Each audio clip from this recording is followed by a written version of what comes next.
Welcome back, guys, to the Paladins Premier League. We got Kanga versus Natus Vincere this go around. I'm really excited for this set. Good set last before break. Good set during this right now. I'm really excited to see what they have in store for us. But of course, we got to introduce Nick. Absolutely. What's up, man? Of course, I can't just keep it on the single the whole time. Well, we could. Well, we could, but I don't know if that's a good thing. That's too much fun for everybody, man. Yeah, a little too much. He's diamond in rank now, guy, ladies and gentlemen. Big ego. I don't know if it would fit in the single. Might have to reframe the shot a little bit now, but it's all good here, baby.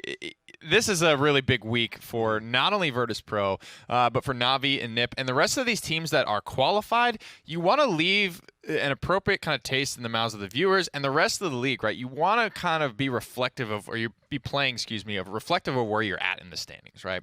If you're in this slump as NIP, you don't have a lot of time to kind of turn that around in everyone's mind and kind of get the respect you deserve and you feel you should have going into the World Championship, right? Because if you're auto-qualifying, again, this could be a pro or a con depending on how you feel about it. If you're auto-qualifying into the HRX single elimination bracket and you don't feel so good about the last couple of games you played, that's it. That's what you're going off of, right? That's almost your expectation of yourself. So I think for these teams that are already qualified, they really need to have a strong finish because the bracket they are going to be in is single elim, win or go home. Yeah, I'm excited to see especially these two teams play because of the fact that both of these guys have pretty unique drafts. I mean, even on Kanga's side specifically, we've seen them draft the IO before. They've drafted so many different things. We've seen them on Buck before, too. I mean, they almost messed around and pioneered the meta. Yeah, that's what I'm saying. Yeah, they did a lot. And after them, I mean, we saw a lot of stuff open up. The same could be said for Navi, but Kanga for sure. I mean, Evil Eye. I mean, he is such a important player on this team for sure. Huge congratulations, new dad. Despite the jokes we make about Spunky and Cuss and Lazy being old, none of them are taking that step into fatherhood yet. So huge congratulations on the healthy baby joining us, Kanga. You know, it's perfect, right? He's got his own little Joey now. Yeah. Well, I mean, we see it right here. I mean, with Evil Eye as well. I mean, good stats, 1,216, 1.7 KD, average 74,000 damage. I mean, when you give him the Eevee, when you give him the Mave, I mean, there's so many things that he can pop off on because he's that much of a flexible player. Why are we tracking average healing? Yeah, wait, what's for Evil Eye? 410? What is he even playing? I wish it was 420. What is he playing? Wait, what's going on? No, I mean, you have to be doing hip. Yeah. Yeah, unless you're playing. That's like the only thing that actually gets healing. Doesn't count like your 9 lives or your wormhole heal. It's like healing to other players. I don't know. I guess you paid Pip at some point, right? He has a little average healing stat. Funny little thing to kind of note there for Evil Eye, but always a huge part of the success of every team he's been on, right? Kind of a hot or a cold player, but when he is hot, man, it just feels like he takes over the match. For sure, yeah. I mean, they flex him on so many different characters, and it's like one set he's playing Maeve. Another set, he might be on Bomb King. Another set, he's doing this thing, that thing. Like, he's so flexible with how he can play. And having that, especially when you had such unique metas, drafting that on Kanga's side, that's got to be scary to fight against. It's kind of been, core to the heart and soul of Kanga, right? You got to be a flexible player. You got to be able to play on a lot of maps. It's a lot of fun to watch this team, I think, as a result of kind of that volatile, unpredictable sort of nature. Yeah, I mean, Navi, on the flip side of that, also a very unpredictable nature. I mean, they've brought out my girl before. They've tried to be, yeah. I mean, they have. And they on Jag especially, I mean, literally, Mutu on Moji, every single game. I mean, everyone is just pretty much firing on all cylinders on this team as well. They do a lot of different things as well when it comes to drafting, when it comes to their play styles. And Ninu, especially, just talking about flexible players, I mean, Ninu, just whatever you give this man, he pops off on. Yeah, I'll go ahead and say nobody's kind of stand Ninu longer than I have, right? I've said for a long time with this kid in the minor league and the way he played on that old Virtus Pro roster, he's something special, right? The way he can kind of do it on his own was very good for the rosters he's played on in the past. Now being plugged into a team that's going to give him some resources like some healing or, some type of peel. You take a lone wolf that's been successful without a lot of help from the team. The team has never been designed around him. You put him on Navi, which is probably the most successful team play, none of this 3 DPS, no corny stuff, just good, solid, objective-minded Paladins. Na'Vi is at the top of that list. You plug a player that has been successful without any support into that, and it's like a kid in a candy store, right? He just, you can't get enough of it. This kid's so happy. I think he plugged in flawlessly with this Na'Vi roster.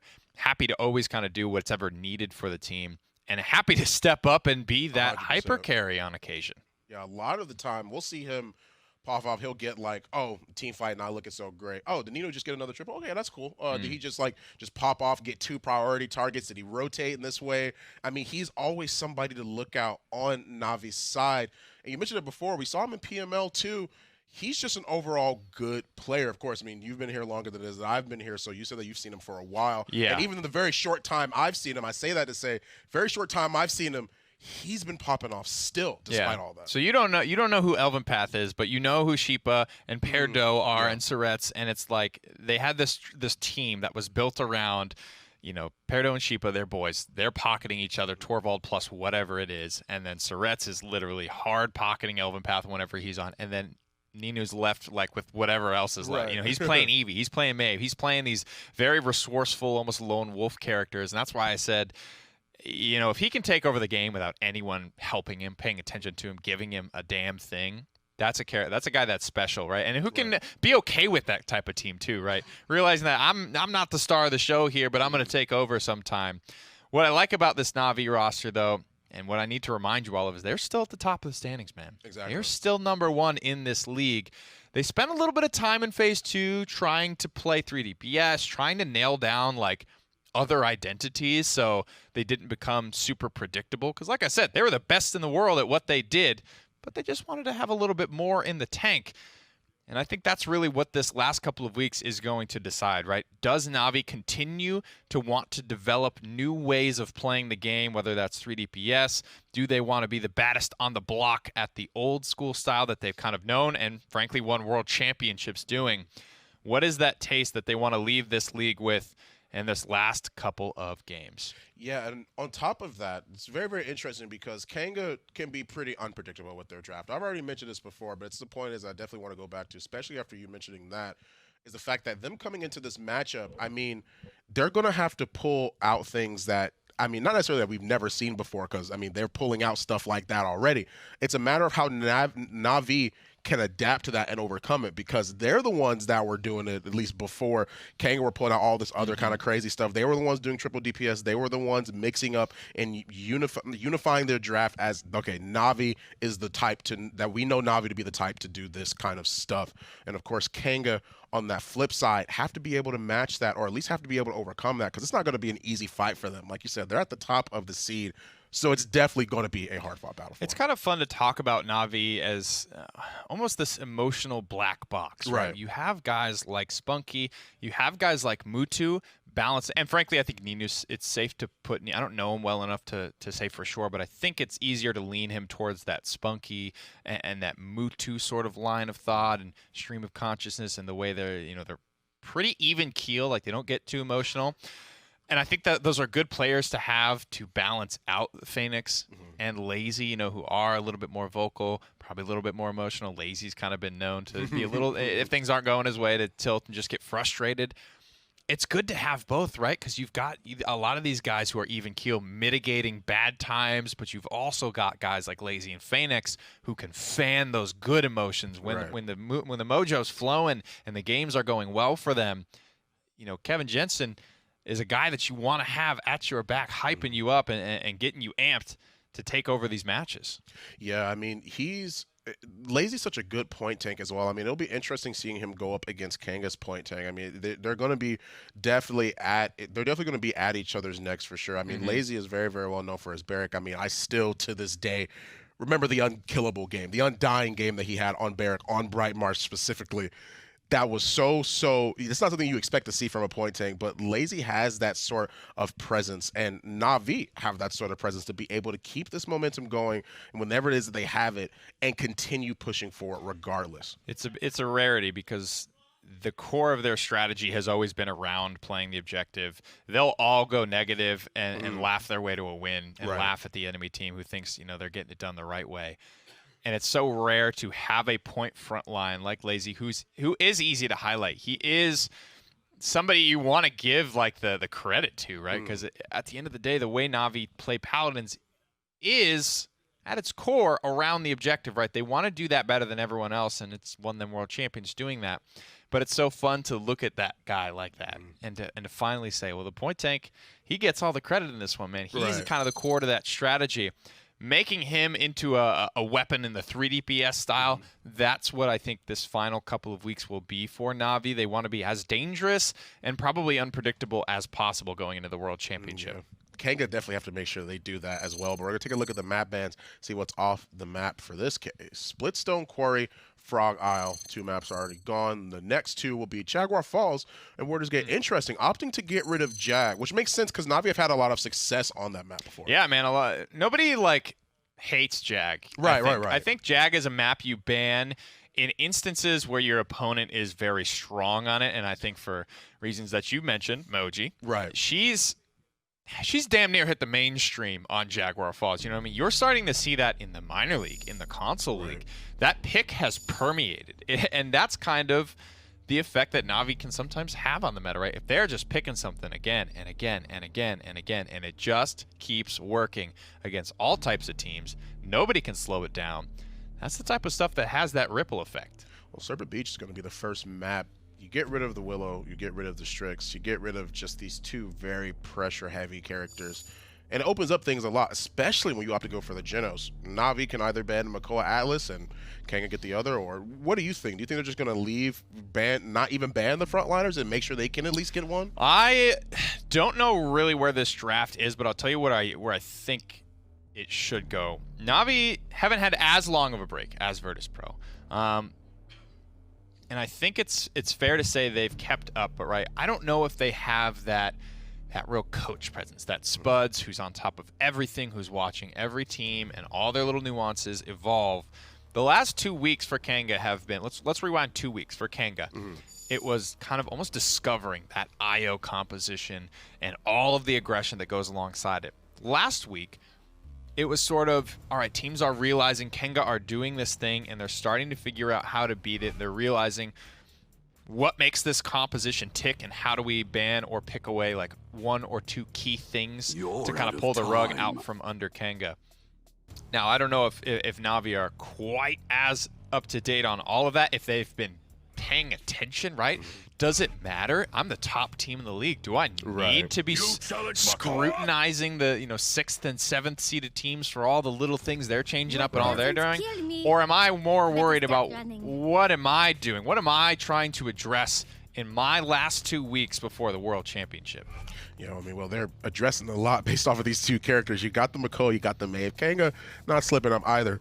They have the first pick, Atlas. They're thinking about the Cassie. I think that's the right pick, too. And then, yeah, I agree, too, especially into the Makoa, especially into the Maeve as well. They're opting to go for Fury. Well, they're thinking about it. They're going to switch that to a Barret pick. They're going to get their frontliners. They're going to get one of their DPSs, and that leaves things pretty flexible and open in the picks to come. I love Atlas. I love that for Rhino. I think when Rhino has a good game, there is just a hugely more positive chance that Kanga are going to win that game. I think he's such a core part of Kanga's success. If he's not on something he can kind of take over the game with. This was really a conversation around him in Phase 1 because the off-tank was the sole thing you really talked about in the draft. So many off-tanks were banned. If he was on something he could apply pressure with, and Atlas is absolutely that. I think Atlas not only has a good matchup against the other power tank, Makoa. I would want Atlas over Makoa in most instances. I mean, Atlas's kit peels the peeler, right? Makoa's the guy. He wants to get to the back. He wants to snag a high-value target. He's going to shell spin in, hope to do that. And Atlas is the man to make it all go away. He can make all your problems at least 4 seconds away from you. 4 seconds in the past. Okay, already. And this is the elephant in the room. I'm not sure who I give credit to as, like, did it first or did it best. But at this point, Buck has to be talked about.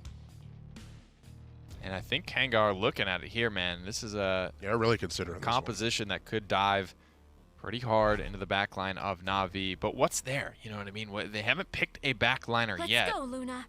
They do get that IO. That aggression is brewing, man. This is that 2 weeks ago Kanga, I think, man. And it just comes down to how ready are Na'Vi for all of this pace that they're about to set. For sure. I mean, you drop Luna on point, and the last thing I would want to see is a Barrack, an Atlas, a Cassie, and a Buck trying to dive me all at once. But Na'Vi, on the flip side of that, they've got their own sustainability. I mean, they've got Makoa and Nara. They definitely can stay in the fight as long as they need to. They've got they're boosted up on the back of Inflame, and they got Midnight. I mean, both drafts for Kanga and Na'Vi are already looking pretty good. It just matters who they're going to try and round things out with. I'm not too sure who it could be. It could potentially be a Leon. They've already got their flank, and that's what it is that they're going to opt to go for right there. Kneel. It's something that is easily dove, yes. It's not super highly mobile, but what it does have going for it, the Leon pick, is Enlightenment is one of the best turnaround ultimates in the game. You know what I mean? Buck is really good at absorbing that damage. How does that play out? I don't think it's super decisive either way. This is really interesting. I think this is core Kanga against pretty core draft of Na'Vi. Both teams feel like they got what they wanted, and these are my favorite matches to watch because you get to really get a true sense of who's going to come out on top when everybody's best in slot. Of course, I mean, in game one, here we are, guys. Both teams are looking pretty great already in terms of drafting, but we'll see how they'll be able to adapt to each other's play styles in game one. Let's throw it down to the casters. Appreciate it. Very much fun, and I echo their thoughts. Some great drafts here. You look at Os Rhino on the Atlas, but then you get Phoenix on a Makoa, some Io for Kanga, Buck as well. What a way to start where both teams will probably be happy with what they've got. Yeah, the Phoenix Koa, I think, is the scariest thing for me. Yes. Because of how aggressive Kanga are going to want to be. You know, they have this Buck Io composition, and we've seen them run it before. I want to say, was it even on the same map? I think it might have been. I distinctly remember Buck on Serpent Beach, and I would imagine if it were Kanga, there'd be an IO there. So I think it was Fish so. Market. Oh, maybe it was Fish They Market. played it on. There was another Buck on this map, but they played it on Fish Market. You just pocket the Buck when he goes in, QG Craze style, and you just have this very hard to deal with character. But if anybody can stop a diving character with no immediate way to block any CC coming in, it's Makoa. You just hook the Buck out of it, and your team should be able to burn him down. So a lot of pressure on the Phoenix, I think, in this game. He's already hanging back with his team here in the Shell Shield. He goes to block off some of the damage onto the high ground. Rhino getting aggressive, may have a couple of targets to take advantage of. Ninu is the one playing this Leon here. First blood over to Chronix onto Lazy. That's pivotal to the Na'Vi playstyle. Lazy, point tank, one of the best in the game, and they're not going to have him here a minute and a half in. Great positioning by Chronix, barely seeing the head of Phoenix, but still able to get him marked with the disengage. Right now, good tempo of the fight, actually splitting them up. Hook keeps Spunky alive for only a moment, and Rhino, second chances right back out to complete safety. Yeah, they haven't had a full 5-man for Natus Vincere yet. They've lost Lazy, now they're losing everyone else. Evil Eye is going to cap off point fight number 1 with a big double kill for the Buck, and the patience from Kanga. It all explodes right there at the end, and Na'Vi on the back foot early. That was just a great pressure up top, I think, by Rhino, just constantly poking, not getting too low, knowing the limits of what he can get away with. And the only one undying right now is Ninu on the side of Na'Vi. Yeah. Also the only one with a kill, able to get that pick on Gera at the last moment. But now Kanga already back here, getting healed back up, potentially getting ready to go. And I'm not sure, their push here isn't great. Yeah, agreed. It's on Buck, right? It's on Buck getting pocketed. He's the only one who has that ability to take that high ground. It's either they have Buck go up, win a 1v1, or someone overextends on Na'Vi's side. That's really what it comes down to. Or you could just disengage them off the map, I guess. That's fine, Chronix. Just do that all game. Oh no, Lazy booped off the high ground. If I can't make it up there, we'll make you fight down here with us. Lazy one more time, picked off early. Evil Eye up to the high ground. Drops right back down. They realize there's not much contest to be coming out. And what a disengage that was. Opens so much space now. Kanga to be able to move forward. Might be on Ninu. He hangs back and looks to find some damage. Look at a super tight playstyle by Kanga, too. All kind of on top of each other, not letting anybody get in for that. I thought he was healing Chronix. I'm like, wow, that's caught 8,000.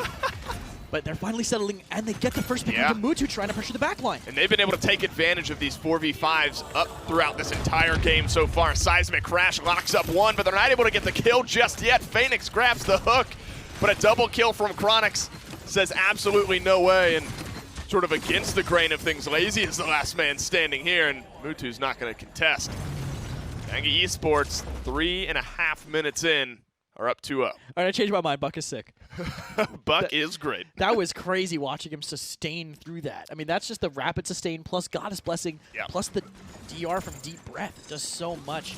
I think we're going to be seeing a lot more Buck as this goes on. Eli in a great position. And Buck can get away with different things from other flankers. Maybe as people realize what a Buck's going to want to do, it'll fall off a little bit, but already 4-0 for him.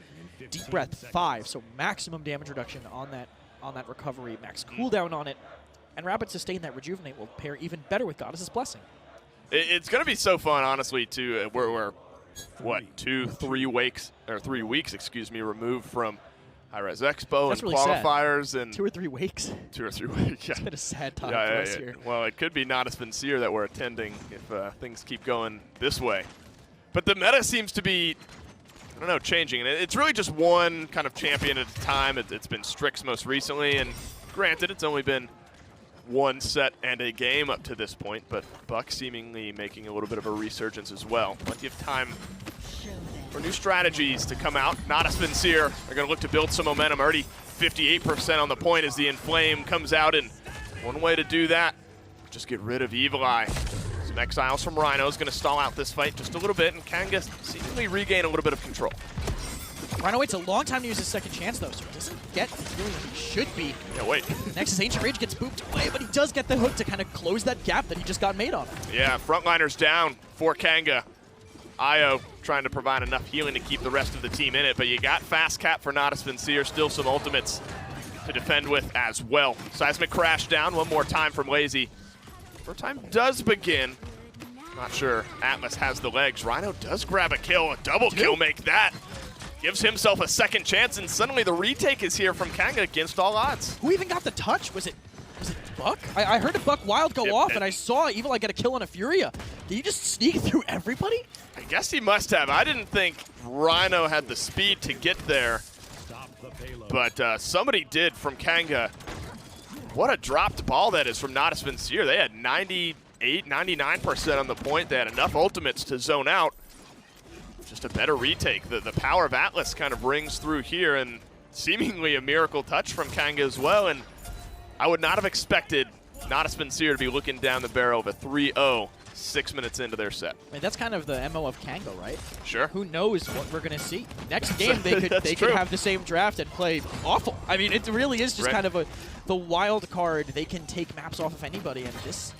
Surprising that it would be so dominant looking, but still the performance by them has been fantastic so far. Need to bully it out a little bit up top. Potentially reap. Maybe Chronix doesn't know. Chronix actually gives up that space to counter that, so Nina might have a pretty free flank here in a moment if he decides to commit to it. Looks like he's thinking about it. Gets up onto the high ground. Phoenix grabs first kill onto Joel's, and kind of whoever's losing their point tank first has seemed to not do so well throughout this game. The flank from Ninu finally comes to fruition. Grabs a couple. Mutu finishes it off, and really the first bit of stall from Natus Vincere this entire set. After a decent start to that mid-fight, an unfortunate end. Kanga one more time. They're going back, buying themselves some items. The minute and 5 seconds left for Kanga. They only have a couple ultimates ready to go, though. Watching early game Buck recovery almost reminds me of how Nick always talks about how Earth and Guard, your health bar kind of just doesn't move. Yeah. That's what Buck is like right now. That's true. He in front of Ninu and Mutu, he used recovery and just nothing happened. It just that was stalls, it. right. He's running away. He's spooked in this bulk up. Now that they have Cauterize, they can finally burn through it, but it made him live much longer than he probably should have. And look at his aggressive dive. Yeah, Ninu sees an opening. First kill on Evil Eye. Misses some important shots. Doesn't lose his life for it. Maybe gives Kanga a chance to stay in this round. And now Joel's with a kill onto Mutu. 3-4-2 now for that Maeve. Still very much a chance for Kanga to win this game. Definitely tough for the Maeve to play into the Buck. Buck's such a strong counter flanker. That's right. Looks like the Begon didn't hit much of anything, and actually might have put Gera in a rough position, getting picked off by Ninu. Kanga wants to delay, but I don't know if they have the sustain to do it. Natus Vincere spending a lot to try to secure out this defense. You have to, because of course if Kanga push this in, they win the game. Overtime's going to begin. Set back. But a double kill from Phoenix is going to grab Natus Vincere, their first point in this game. Kanga still have some great tools to try to win this mid with. Yeah, only Begon used on one side, and Na'Vi still has Ancient Rage, but Chronic's big game. Yeah. That's going to be such a strong counter to it. And also Resilience is starting to get bought on Kanga's side a lot across the table, so Midnight not going to be as impactful as it would have been otherwise. Late game Midnight, it's a moment of respite, but not quite long enough. Midnight in Flame and Ancient Rage all up for Na'Vi. Actually, I didn't even notice Ninu used the Enlightenment. Yeah, I didn't get a catch reset of that it towards either. the end. He obviously didn't, like you mentioned, didn't get the kill because he's down at 5% instead of a 50. So maybe big differences here. You might be relying on that Midnight and Flame combo, which is very potent, to be fair. But that's all you really got. You're going to be able to counter that out with the Scout, of course, for Kanga. So little things to keep your eyes on. Disengage is going to put Lazy off the point just for a second. Mutu thinking about pulling the trigger on that Midnight, but nothing just yet. Both teams playing cautiously. Very, very patient, actually. Buck, while being used, is Lazy caught out by this Dome Shield. He has to run into the middle of everybody. He still has DR, so he'll live for Oh, he now, lives. but a great beam to peel for him from the Furia. Oh, but the rest of Kanga collapse. Lazy and Mutu go down. Look at this. Kresnik, they already have 57%. They just might win out the rest of this fight. They might win out the rest of this game if they're able just to stagger out the last couple of members of Natus Vincere. Evil Eye goes big. 90% in climbing for Kanga. I don't see a world where Na'Vi get back, and Kanga Esports, in convincing fashion, are going to take game number 1. It's a dominant 4-1 victory Oh, by my. them. That was a great Atlas play at the end. I think we've always talked about how Exile maybe doesn't connect in the way that it should a lot of times, people not really finding True. maximum value out of it. I don't think there was a bad Exile I from don't Rhino think that so. entire game. I don't think so. I mean, that was sort of the first thing I highlighted when we came down. You get Rhino on Atlas, which Yep. I think is scary. And on paper, Phoenix on the Makoa is just as scary. The matchup, though, was heavily for Kanga. They're our 7th seed team, I think, technically right now. I don't know. There's a lot of moving and shaking to be done in the PPL. Kanga grab win number 1, looking to follow up in game 2 in just a minute.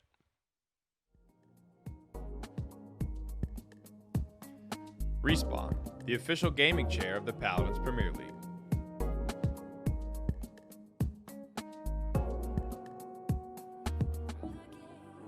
Just have to wait. You whisper to me there's no maybe. There's only time for dreams even greater. I hear the call, and I close my eyes to see even clearer.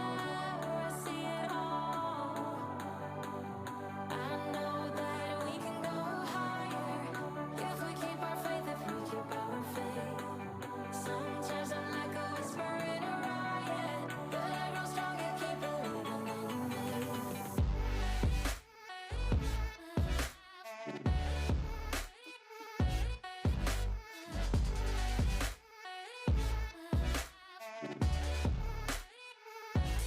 Say you're believing, you're believing in me. You're believing, you're believing in me. Say you're believing, you're believing in me. You're believing, you're believing. Welcome back in, guys. Kanga managed to take their first win in this set on Serpent Beach. They brought out the Isle, they brought out the Buck, they brought out the Atlas, characters that I never thought I'd see on the same team together, but they managed to make it work. Yeah, they really had a solid draft there. And getting back to kind of that theme of what Kanga has been successful with recently, man, that pressure, right? You're seeing multiple people are able to just get in there, right? Evil Eye, Os Rhino, these guys are just running in almost with reckless abandon because of the way this draft is structured. And frankly, what Na'Vi have, right? It's tough to put up your gloves and try and absorb that amount of pressure. This looked like it was going to be a runaway 4-0 victory.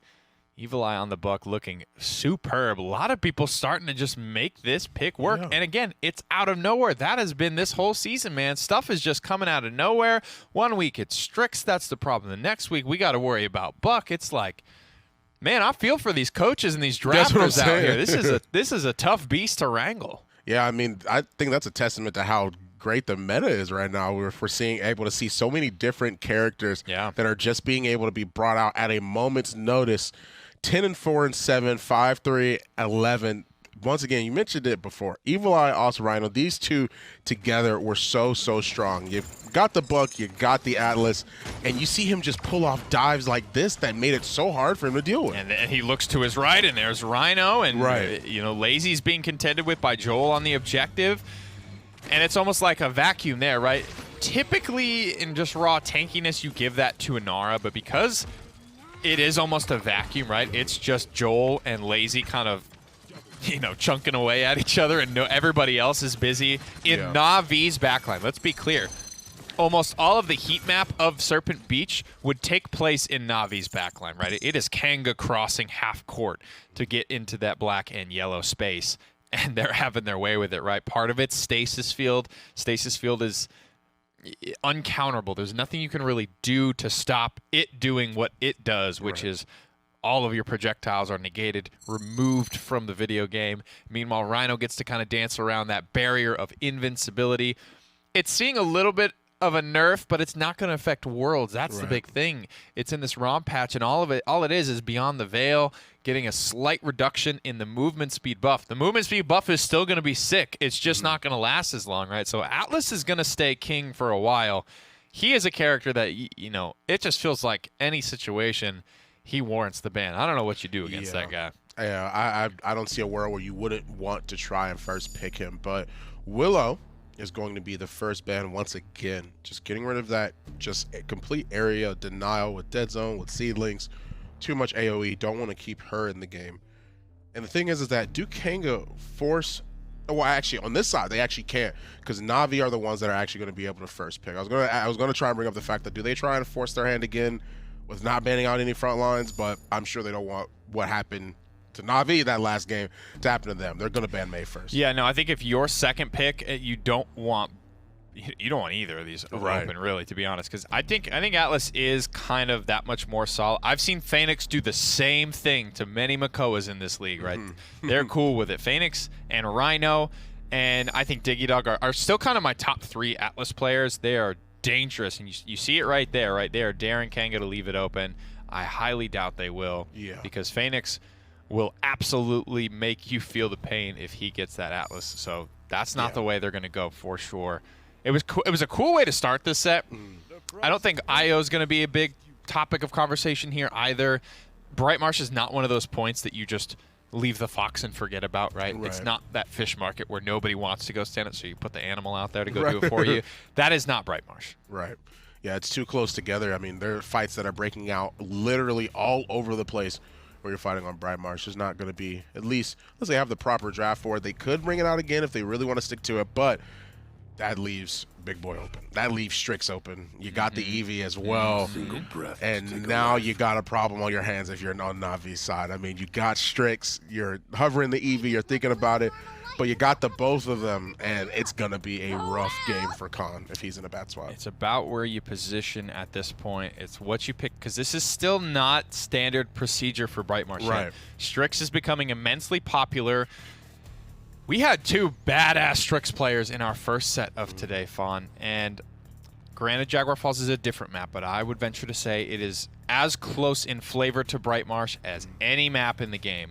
So when you have 2 great Strix players on a map extremely close in flavor to Jaguar Falls, and the character goes unpicked, unbanned the entire way, nobody even touches it, that just goes to show you that he's not standard fare yet on Bright Marsh, on Jag. I think it's fair to say it is unsurprising to see it on Stonekeep. It is unsurprising to see it on Serpent Beach. But you start to get a little closer together than that on the Jags and the Brights. That's not what you're really expecting. So I don't know that Na'Vi have a plan constructed around it. You get the Eevee as well, right? Who's diving this? They already have Khan. They don't have Ruckus. Like, they don't have somebody who's good at tracking this character down. This is a problem that I don't know if Na'Vi has the solution to.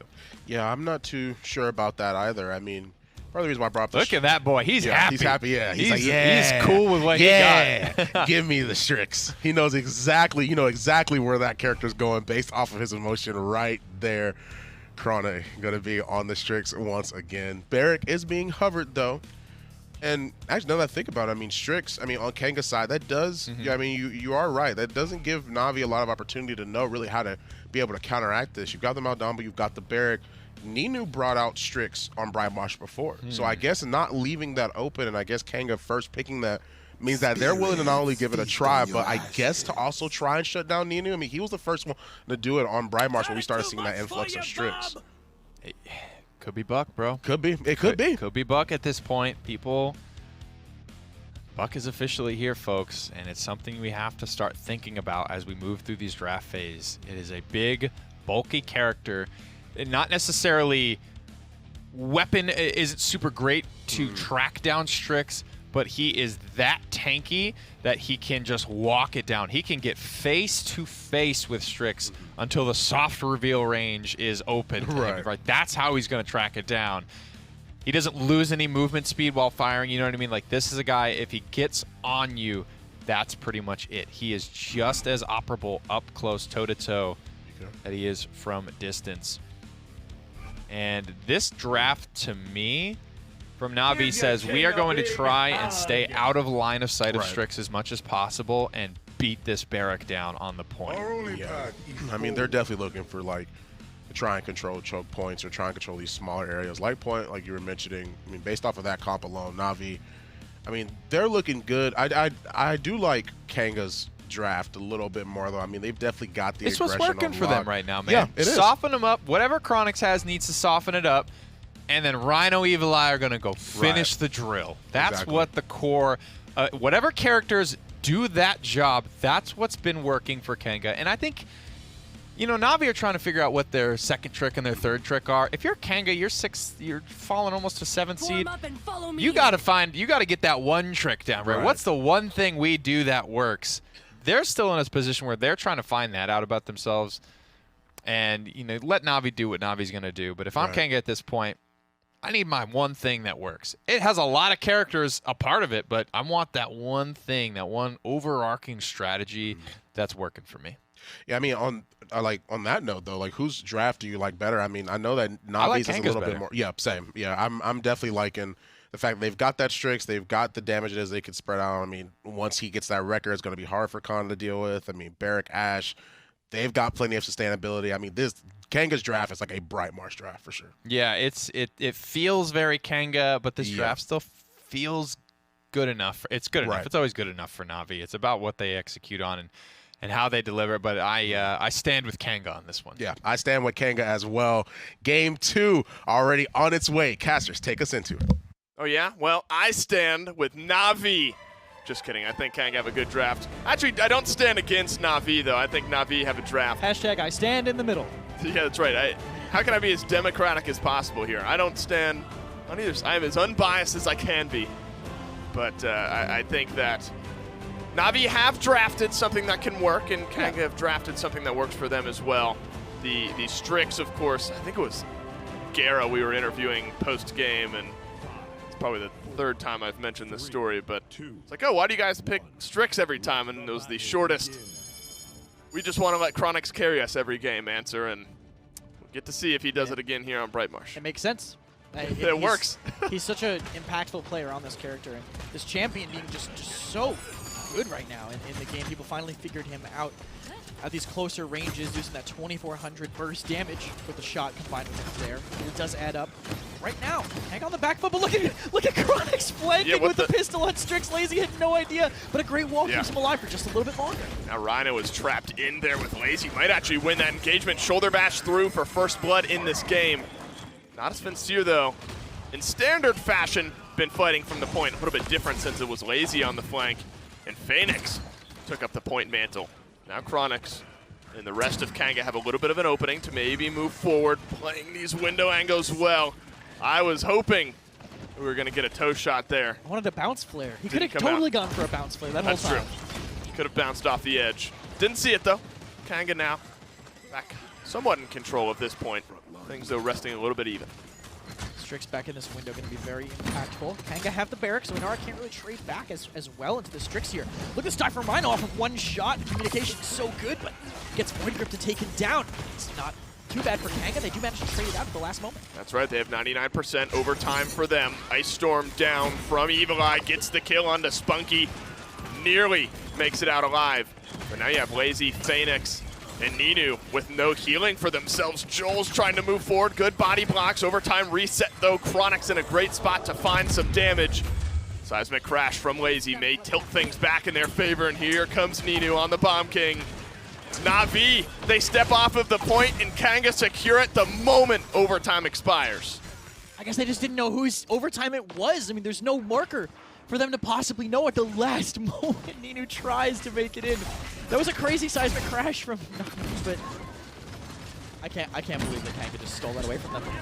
Yeah, I mean, it was one of those moments where it's so back and forth. Both teams, at that point, the split second that overtime is over and it's not reset, it wasn't by Natus Vincere this time. Kanga were able to swoop in and grab themselves a point. Big blunder there from Na'Vi, although they do start off this defense on the right foot. And Kanga now finally getting the payload moving forward and stagger out Lazy a little bit to boot. I'm honestly surprised that Kanga even got that OT in the first place. I thought that Joel's was perfectly body blocked by Lazy, but I guess Barrick just put that stubby leg Yeah, I guess. right onto the very edge of the point, and Ara couldn't block it perfectly. And Kanga, after winning that really aggressive defense from Na'Vi, minute 20 left, Cart's only about a third of the way there. Looks like they wanted to make something happen. The through time and space went out, but it looks like it only connected on Rhino, but he might go down from that, but it's forcing out the assert dominance, and they're going to get Lazy instead. Yeah, I mean, he has to use it defensively, but he grabs himself a kill as well. There's a Dread Serpent from Gare to open up a little bit of space. A big double kill from Evil Eye, looking for one more. Ninu, though, back up and over. Grabs a couple bombs as he flies away. Not enough distance, though, to escape Chronix, who hits the flare. No kills just yet, though. Phoenix able to stay alive. But a spray onto the ground. Lazy actually kills Rhino from behind, and Strix is starting to heat up a little bit from Chronix. This is staggered back and forth so perfectly. This is ideal for Na'Vi, but not killing Chronix is not ideal. Nino might even go down here, too. He's flashbang. They don't know Evil Eye finds that, too. Such an impactful ultimate that no one really gives credit to at stopping these aggressive plays. Lazy now in the backline, but he's not contesting the payload. And as you get closer, this is a desperate place for a tank to have to drop down. Such a difficult area to contest if you have to give up the high ground here. And he's staggered out for 8 seconds now. They're going to make up a lot of ground on this payload. Ice Storm Dome Shield for Kanga. A lot for Natus Vincere. 10 seconds. Going to get down into single digits, I imagine, and overtime awaits. Chronix is going to just play throughout this window. Look for a good spot. Lazy crashes down onto Joel's. Absolutely deleted is the front line, but so is Ninu. Things still hanging in the balance, but with both front lines gone for Kanga, defense is looking good here for Na'Vi. I think small misstep there from Kanga. In a 1-1 or a 1-0 situation, you can just use your ults. Nothing will end the game at this point. So it's better to just spend it and have maybe a worse mid-fight then, because you'll still be able to come back. You'll have that 2-0 advantage. That pressure will be on the enemy team. Kanga, they had Dome Shield. They could have used it early. A perfectly timed disengage denied Joel's from being able to spend it. So as soon as that seismic crash came out, Joel's got disengaged, could not use the Dome Shields. Maybe if he had immediately dashed and canceled, he could have done it, but that's kind of a big ask, I would say, in the moment. So they had a shot, couldn't pull it out in time, but still, now they have that ultimate for this fight. They have Dread Serpent, they have Assert Dominance, a couple options up, and no seismic crash on the table for Na'Vi. So that's one of their 2 big CC ultimates unable to be used. Agreed. I mean, at this immediate moment, Na'Vi just has the numbers advantage ultimate-wise, but if Kanga are able to kind of weather the storm, they have 3 ultimates that are 3/4 of the way there. Looks like neither team electing to use any of it right now. Kanga actually might get a chance to get all of their ultimates ready to go before any engagement happens. Evil Eye's going to drop the Ice Storm onto Phoenix. That pushes him back. There's the Dome Shield. Wasn't used last time, used this time. Spunky just wide on the through time and space. It does get rid of the fire turret, though, so it lets people push into Joel's. Joel's now, I think, doesn't have his reset, so he goes down to the objective. But Phoenix is there with no shield. King Bomb to try to make something happen, but doesn't want to commit anywhere. Too much damage coming up from Kanga. Yeah, Kanga were 2 peeled back there. No one really in range for Ninu to find, but ever climbing is the percentage now for Natus Vincere. Kanga have a Dread Serpent and an Assert Dominance. Maybe saving the overpower for that as Natus Vincere. Phoenix could get rid of Rhino. He's gonna go down. Looks like got Commanders grabbed out of the overpowered rather, out of the Assert Dominance. Still has it off of cooldown. Evil Eye grabs a kill as well. So what a play from Phoenix, but Kanga's still in this fight. Honestly, it might be worst case if Jolt gets away. Now they have the assert dominance again. Now that Rhino's about to be back from spawn because he didn't let him land. Could be coming in here to contest the point even further, and they had strong cap time, but he's going to use it in the backline instead. Now he can use that assert dominance and no overpower to counter it out. 96% for Natus Vincere, all grouped up, all peeling backwards. The boop off the map. The kick is good from Rhino. No more lazy now for Natus Vincere, and Kanga Esports zoning with 75%. Lazy coming back up in 2 seconds. I think they have to throw Phoenix at the point. Plus an Ice Storm in the way once the shields goes down. He really doesn't have a way out. Ninu's there to peel for him, but he does get bled out in the end. Grumpy Bomb stuns Joel's on the point, but honestly, it's all on this objective. Can Lazy make it? But his DR got forced early. Yeah, I don't think he's going to be able to get back in there. Another King Bomb. He does. He throws up the wall, gets a touch, but Chronix blows up Ninu as the King Bomb expires, and Mutu has to roll on through. No more damage for Natus Vincere as Chronix is going to move in, get the kill onto Lazy. Phoenix is going to battle shout to try to give his team a chance, but things starting to slow down here. And it's going to be Kanga Esports when the dust settles. Great performance there, ultimate-wise. I mean, Phoenix, that was a sick play. That overpower on the assert dominance was not easy to hit. No. I was surprised. I immediately thought that he had just grabbed him perfectly, and then the cooldown was over. That's a big play, but nothing else. He had it on the back end. I was going to say, connecting that overpower was worse. Right. If he had just let him land, they wouldn't have had that assert dominance, that invincibility that stacked the fight out even more. It's so tough to know that's coming, but right. Evil Eye gets picked off by the Grumpy Bomb there. Lazy on a great flank, going to make it a lot harder for Gara to keep his team alive here. Great looking Kanga. Good looking stunned there. It's just how Natus Vincere want to start off their defense. The timing on that was perfect. Yeah, no, it was As great. everybody on the team gets stunned and wiped, this is a great looking Kanga. Let's rewind to the mid fight. This is a great looking Kanga here. It is, though. I mean, they might not grab themselves a push. Lazy a little bit further forward. He's going to get picked off here, and Evil Eye finishes it off. And what a game Evil Eye's had on this EV. Really hitting the mark, one of his more comfortable champions, and doing what Kanga needs him to do here on Bright Marsh. Oh my god, I can't believe Mutu got away from that. Great peel by Ninu, but Joel's dives and gets the kill so low, but perfectly shield dancing. To buy a little bit more time, but Na'Vi will keep this aggressive defense. Rhino falling as well. And now this is what they want. They just want to buy time, get to 2-2, have another mid-fight. They can maybe fix the mistakes they've been making on them as it's been going on. Phoenix is going to need someone to respawn to help him out on that side, but for now he's just getting those dismounts. Again, just killing as much time as possible. Yep. Easy though. His blood wants to go in, pushes Chronix back, and forces the stealth. Ninu not cleaned up yet. Rhino back behind his shield does catch one last bolt from Mutu. He's going to get some of that nice healing from his Genos. This is a Natus Vincere defense, just as a reminder. Kanga trying to get back onto the payload. Not many avenues for an EV backdoor. It's always something you have to think about when your team is this far forward, but maybe he's looking for it, but that's more of a flank and less of a backdoor attempt. But Blinks right on back into Phoenix. I'm not sure Na'Vi are going to be broken on this defense. Sometimes you can just fly above the enemy team. Sure. As long, if the Cassies maybe pressured looking somewhere else, you can just fly above them. They're all going, oh, well, we got to leave, guys. Yeah. But they just know that potential's there. Right. They have to stop and keep the payload from getting contested. Mutu finding a couple kills here on this aggressive zone from Na'Vi. And I mean, now there's absolutely no way they can get in. If anything, just get rid of the streaks on Na'Vi, get some more ultimate charge, specifically for Gara, the other one without his. And now 2-2 even, and the ults are really close for the mid. Yeah, these mid fights have been about as contested as they could be. Both of them coming down to just a couple percentage points here and there. You know, Lazy and Inara, those are two things that go hand in hand, and I feel like his seismic crashes, not even this game, but last game as well, have been relatively on point. Yeah, I would say so too. I think most of them have connected and where they need to, but the first one in the first mid, it was just too late. I think they didn't have the focus fire necessary, but all of them are very impactful, taking down multiple people, denying Kanga from living and sustaining as long as they need to. You know, just one person in the back line, and that damage kind of lets Na'Vi walk through. Lazy actually buying Master Riding too, wanting to be very aggressive on this side to deny Rhino. Kind of giving up the point in that sense. Yeah. Realize it though, Kanga's not taking that trade. It's kind of a different look. Normally, you expect to see Lazy riding straight towards the point, and then he'll lock that area down. It's been this left side of Nara for a lot of this game. For Natus Vincere, that's left Phoenix kind of on an island on his own. Dome Shield goes down. Phoenix just a little bit of health. Ninu gets off the King Bomb, but Joel's finds the last shot. So Bomb King, the first death here on this mid-fight engagement. Rhino may be looking for an assert dominance, but not when he's that low. The overpower canceled it out last time. One more seismic crash from Lazy gets Evil Eye. Just Evil Eye, though, and Rhino actually had a great juke onto the King Bomb.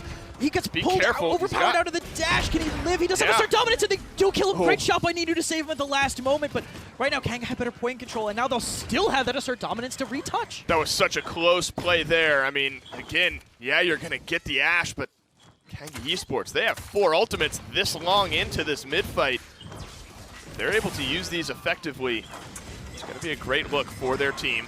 They lock up Lazy, out kind of on an island on his own right now. It's 4 members of Kanga bullying out the front line. Dread Serpent sets up some kills. Ninu not able to assist his front line. 75% for Natus Vincere. Health bars melting. That's that volley of ultimates you had to be concerned about. Still an Ice Storm from Evil Eye as well as a double kill. Kanga Esports now volley it back to their side with the chance to zone. I never thought I'd say this, but I don't like Navi's ults. I don't really like how they're using them. The seismic Sure. crashers have been really good, but beyond that, nothing else is really hitting the way that it should be. And Nara makes it to the point, but look at how much time Joel's is buying in front. As long as he doesn't go down, and he doesn't, he gets away. This is really rough for Navi. They're gonna have to throw someone away to touch this. I'm not sure Lazy's going to be in range. They step off. Overtime was reset as Joels grabs the kill. Evil Eye flying through time and space just wide. Chronix finishes off Ninu, and now Joel's on the point. Last man standing.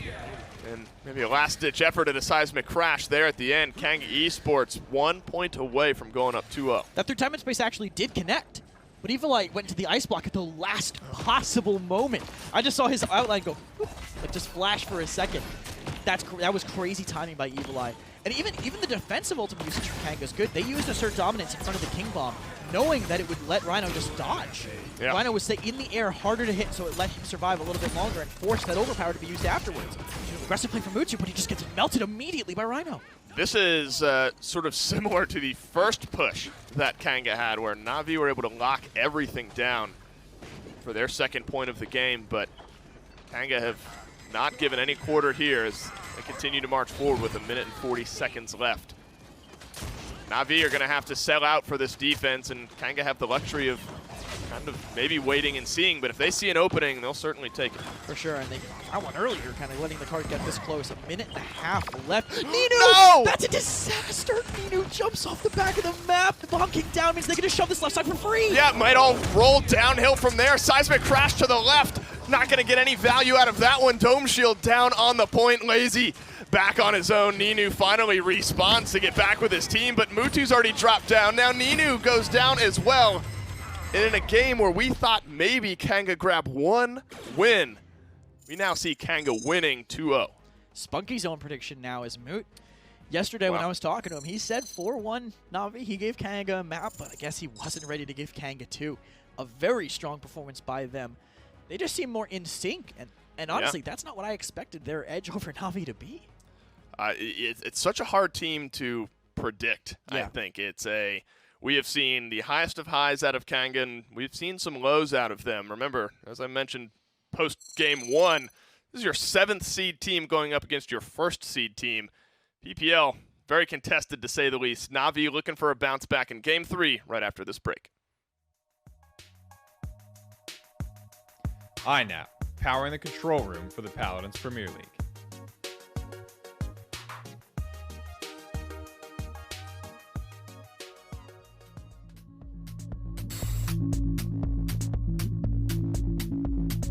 Wish that I could stay.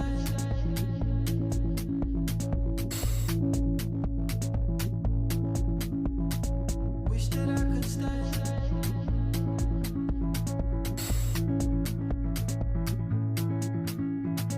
Wish that I could stay.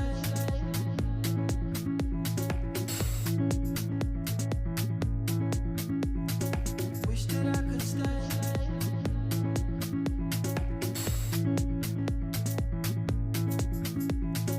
Wish that I could stay.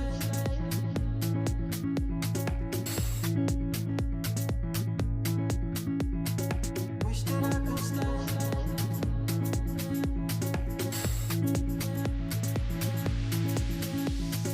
Wish that I could stay.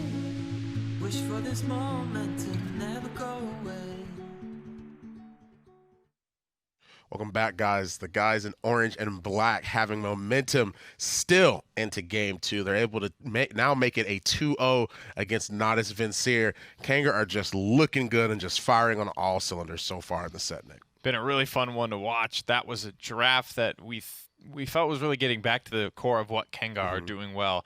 And I think these post-game stats will help lead us in that direction as well, right? The handoff between Chronix and Evil Eye, on whatever Chronix plays, it could be right Leon handing it off to a Buck. It could be, you know, the Strix handing it off to the Eevee. But the core of the success of Kanga is the same. And it could be Rhino on Ashe. It could be Rhino on Ruckus, right? It's the characters that can serve these roles have done very well for Kanga, as well as the fact that, again, this is not a super common pick to play against yet on Bright Marsh. Like, not a lot of people are ripping out the Strix. It's still kind of something I get excited to see. And I think Navi are maybe caught a little bit off guard. Yeah, I think the double-digit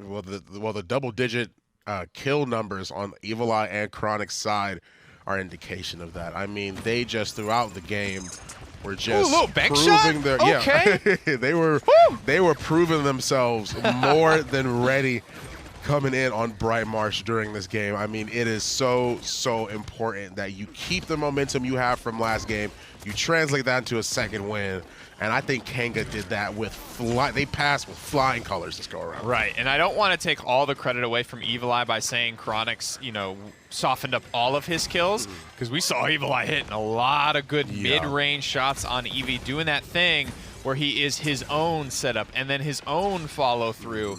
That's why he has this colossal, you know, kill-death ratio this game, because not only is he grabbing what Chronix sets up for him, but he's making his own work on the side, too.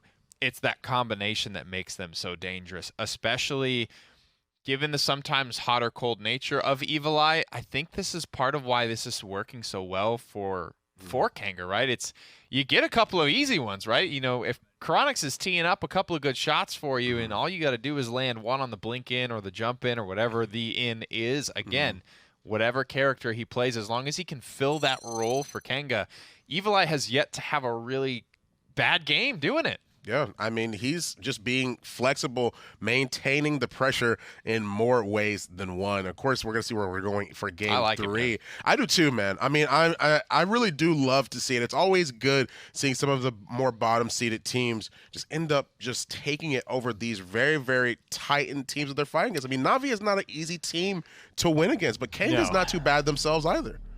If I think back to early Phase 1 this year, I can't remember really what NIP were playing. Right. But what I can remember is how they were playing, right? Up in your face, putting the pressure on you, not giving you time to decide. You only have time to react. I hope you make the right choice. Good luck to you, right? That's the style that I feel Kanga are getting back to as well, this aggression. It's not blind aggression either, right? This is calculated. They're thinking about these drafts and the core of how they want to set it up. You have to commend Joel as well. I think, you know, he did a good job toe-to-toe with actually kind of a combination of Phoenix and Lazy on the objective, because in the first couple of rounds and a couple other key moments, Navi were actually sending an Aura to sort of dive that backline. It was not Lazy just AFK on the objective. It was Khan that was kind of left behind there, and Kevin Jensen tried to get aggressive into the backline. He ended up being first-blooded, bought a lot of time, right?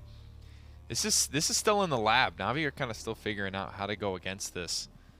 And again, it almost comes back to that conversation of 2 weeks ago, Kanga uncovered something. Right. And they were winning with it. Last week, Fawn, it felt like teams were starting to crack that code a little bit. And it was like, my question for today was, how much was Navi paying attention to those games? And how would they be able to apply their own game to what cracks Kanga started to show in this strategy last week? Yeah, I mean, you have to, okay, interesting again. You get rid of Genos, you get rid of Strix, Maeve, Willow, but you both have left Atlas, Makoa open. Navi's going to take one. I imagine Kanga are going to get the other. Yeah. But, I mean, we're on Stone Keep, so this is a map where a lot of the fights can be, I guess, centralized. I mean, I don't know how to phrase it other than the fact that there will be a lot of fights taking place in choke points. So, I mean, the Atlas is going to be really strong. Makoa is too. I mean, it's really up to Kanga to continue this aggressive streak they've had in both of these last 2 games. I could watch Rhino and Phoenix go at it on the power tanks all day. but I don't know how often you even really get that vacuum 1v1. Makoa's kind of looking out for different targets than Atlas. I think innately because his matchup isn't so great with Atlas, right? The big HP pool doesn't bother Atlas because he's going to be able to headshot you most of the time, just shotgun blast you to the face. I think he's got more effective health than a Makoa would if he times those relines properly. Again, all stuff that on paper I give it to Atlas, but in practice they're after different targets for the most part. I can't wait to see this though. Two of the best off tanks in the league going at it on the best off tank picks that you could ever ask for. Everybody else just trying to keep up and see how they can be a part of the conversation that is about to take place on Stone Keep. This is already going to be a good one. I almost don't care what comes next in the draft. I'm already happy. Well, you got the Makoa, you got the Eevee, you're hovering the Inara, and of course you got to pick something before that. You got two characters to go through, so it's just them considering what they want to try and go for. You've got the Maldamba, you've got the Inara. This is sort of opposite to, at least in my opinion, to the team comp it was we saw last game and the game before that, where you got more aggression. Now Kanga are more willing to stay themselves back and try and fight from a defensive position. The face of an absolute competitor. No, it's all fun and games, but you know that's the question is Kanga, this is not, I don't know. It still could be though. That's the thing. Maldamba and Nara on the objective, rock solid, but it's kind of like this other piece of the puzzle, right? The core thing that I'm always concerned about with this, what feels to be Kanga's win condition, is Rhino, Chronix, and Evil Eye. Rhino and Evil Eye have what they need to have at the moment. Strix is banned out. Cassie's taken away, so Leon is where I'm jumping to next. I'm just kind of looking. Yeah, I feel like Leon is probably where Chronix ends up. Can this tee up Evil Eye and Rhino to have good enough After games? a few good lashes, you'll all Tough see it to my dive way. on a composition with Atlas again. He is the character that just stops, right? He makes all your problems go away. He can even do it in an area of effect with a certain talent, right? So if Rhino and Evil Eye can't get to the backline and continue to have this pressure and do what it is they've been doing, that's put Kanga up 2-0 over the #1 seeded team in the league. Let's take a step back to appreciate that at the moment. If they can't continue to do that, I don't think the wins are going to be coming. Yeah, and I can only hope that the Kanga curse doesn't actually end up Who's coming winning through. Worlds, dude? I don't know, man. Who's going to win There's so Worlds? This is many, crazy. There's so many teams that are just doing so well already. I mean, Victor is going to be last pick on Kanga's side, but Okay, I didn't think about that, yeah. you see, I mean, you see the potential that these teams have. I mean, even in draft, I mean, Kanga are being able to beat Na'Vi consistently. 2 games in a row, they've taken it very, very convincingly. And then now we're looking at a third game where Kanga could just end up just completely overtaking them throughout this fight. They've got the Victor to be able to counter out that Atlas. I mean, I'm a fan of it. I'm a fan of Kanga's draft again. To me, I'm still sitting. I think it all comes down to Phoenix, right? I think the rest of Navi's draft is still close enough to what they've had in the past 2 games. That's not where the change is going to come from. For me, the change is going to come from Phoenix. And it doesn't feel like Navi are trying to flip the script here and be the aggressors now. It feels like they're trying to survive long enough to play their own game, and I think Atlas is the guy to be able to provide that control to the team fight to allow Navi some space to breathe. Well, we'll have to see if Phoenix can really pop off in this game in Game 3. That's right, and one more time, Makoa and Atlas both out of ban prison, but we flip teams this time. So we're going to get Phoenix on the Atlas and Rhino on the Makoa. Same as game 1, though. I think I'm, on paper, more scared of Phoenix on an Atlas. Yeah, but I think you got to throw that to the wind at this point. I think the Makoa has there's a less aggressive comp coming out from Na'Vi. I mean, look at the IO buck that Kanga pulled out last time in the face of the Makoa. I guess that just kind of overwhelmed him. It's possible that Rhino can kind of just take his time and look for those pulls that they want. That's true. Although I think this draft is going to let Na'Vi play outside, and that open space is going to make it a lot harder for Rhino. Oh no, well, Phoenix is wrapped all the way to the back line of Kanga, set back. Chronix got a shot waiting for him on the other end of it. Can they get the kill though? Phoenix peeled out and actually may end up losing his life for it. Joel's gets the first blood onto Phoenix. Ninu at least gets something for that flank. But great communication from Kanga to regroup back there, deal with Phoenix, and can now move forward. Yeah, once you get an Atlas with 0 cooldowns, Right. he's just a damage hose at that point. He just does 900 burst damage, and that's it. That's a lot of damage still, but still not what you Right. need an Atlas to be doing. He's putting a lot of pressure onto Garrett now, too. Chronix is there. This is how you have to deal with the Victor. You have to get in his face, That's let right. your cooldowns matter, and he does manage to get that kill also. Pressuring Rhino a lot, too. There we The go. second one, pressure from Phoenix, really opening things up for Na'Vi. And this is the Na'Vi that's somewhat been missing throughout this set. V will leave somebody back, deal with the point, and then the rest of the team will move forward, play aggressively, and control the sides of the map. In relatively quiet fashion, Na'Vi are able to grab point number 1 in a much better look from Phoenix from what we've seen in the previous 2 games. Definitely a little bit of a misstep at the start from Kanga, not having someone locking down the lane that Phoenix used to get in. Right. I mean, there was no other. They just didn't stop him. The first point of damage got on him when he was all the way in the back, so they couldn't deal with anything else. Rhino now 3-peeking with the mount. We'll see if he can look for a hook, but does miss it, so we're going to be at a little bit of a stalemate again on this ult. Yeah, Is it and mid? could be. It's been a very quiet transition from mid Feels into, like it, into yeah. push. Payload's still moving forward, though. It seems like Kanga have just kind of kept giving up a little bit of ground. I imagine now is kind of where it'll stall out under this archway. Phoenix pretty low. Mutu gets the first kill onto Evil Eye. Good barrage from Chronix is going to peel back, and onto Phoenix nonetheless. A lot of mitigation there, and Flame used from Na'Vi. Chronix again trades out. It's been the saving grace of this push. They need to do it 1 or 2 more times as the payload stalls out. That barrage going through that reminds everybody about that Victor being kind of this Atlas counter. Yeah, If he that's keeps true. his distance. I mean, he killed Phoenix right through that shield, that stasis field. No other way to really go through that at all. That Yeah. stops all other forms of damage. Great hook by Rhino, but Phoenix does have a second chance up. One of the most interesting things about this matchup is Atlas's ability to run away immediately from any hook that Right. Rhino manages to land.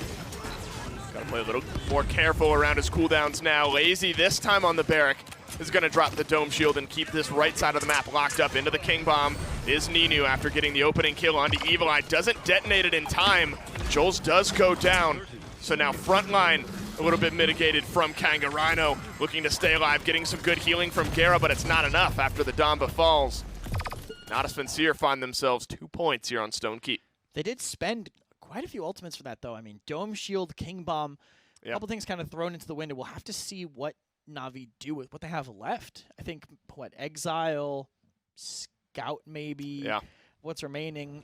Some decent ultimates. Let's see. Yeah, they have Scout. And just Scout and Exile. That's right. That's it. They're going to have Inflame pretty soon, but tanks. Well, Evil Eye and Rhino, actually, specifically the flank duo on Kanga, really haven't been able to do too much this game. Yeah.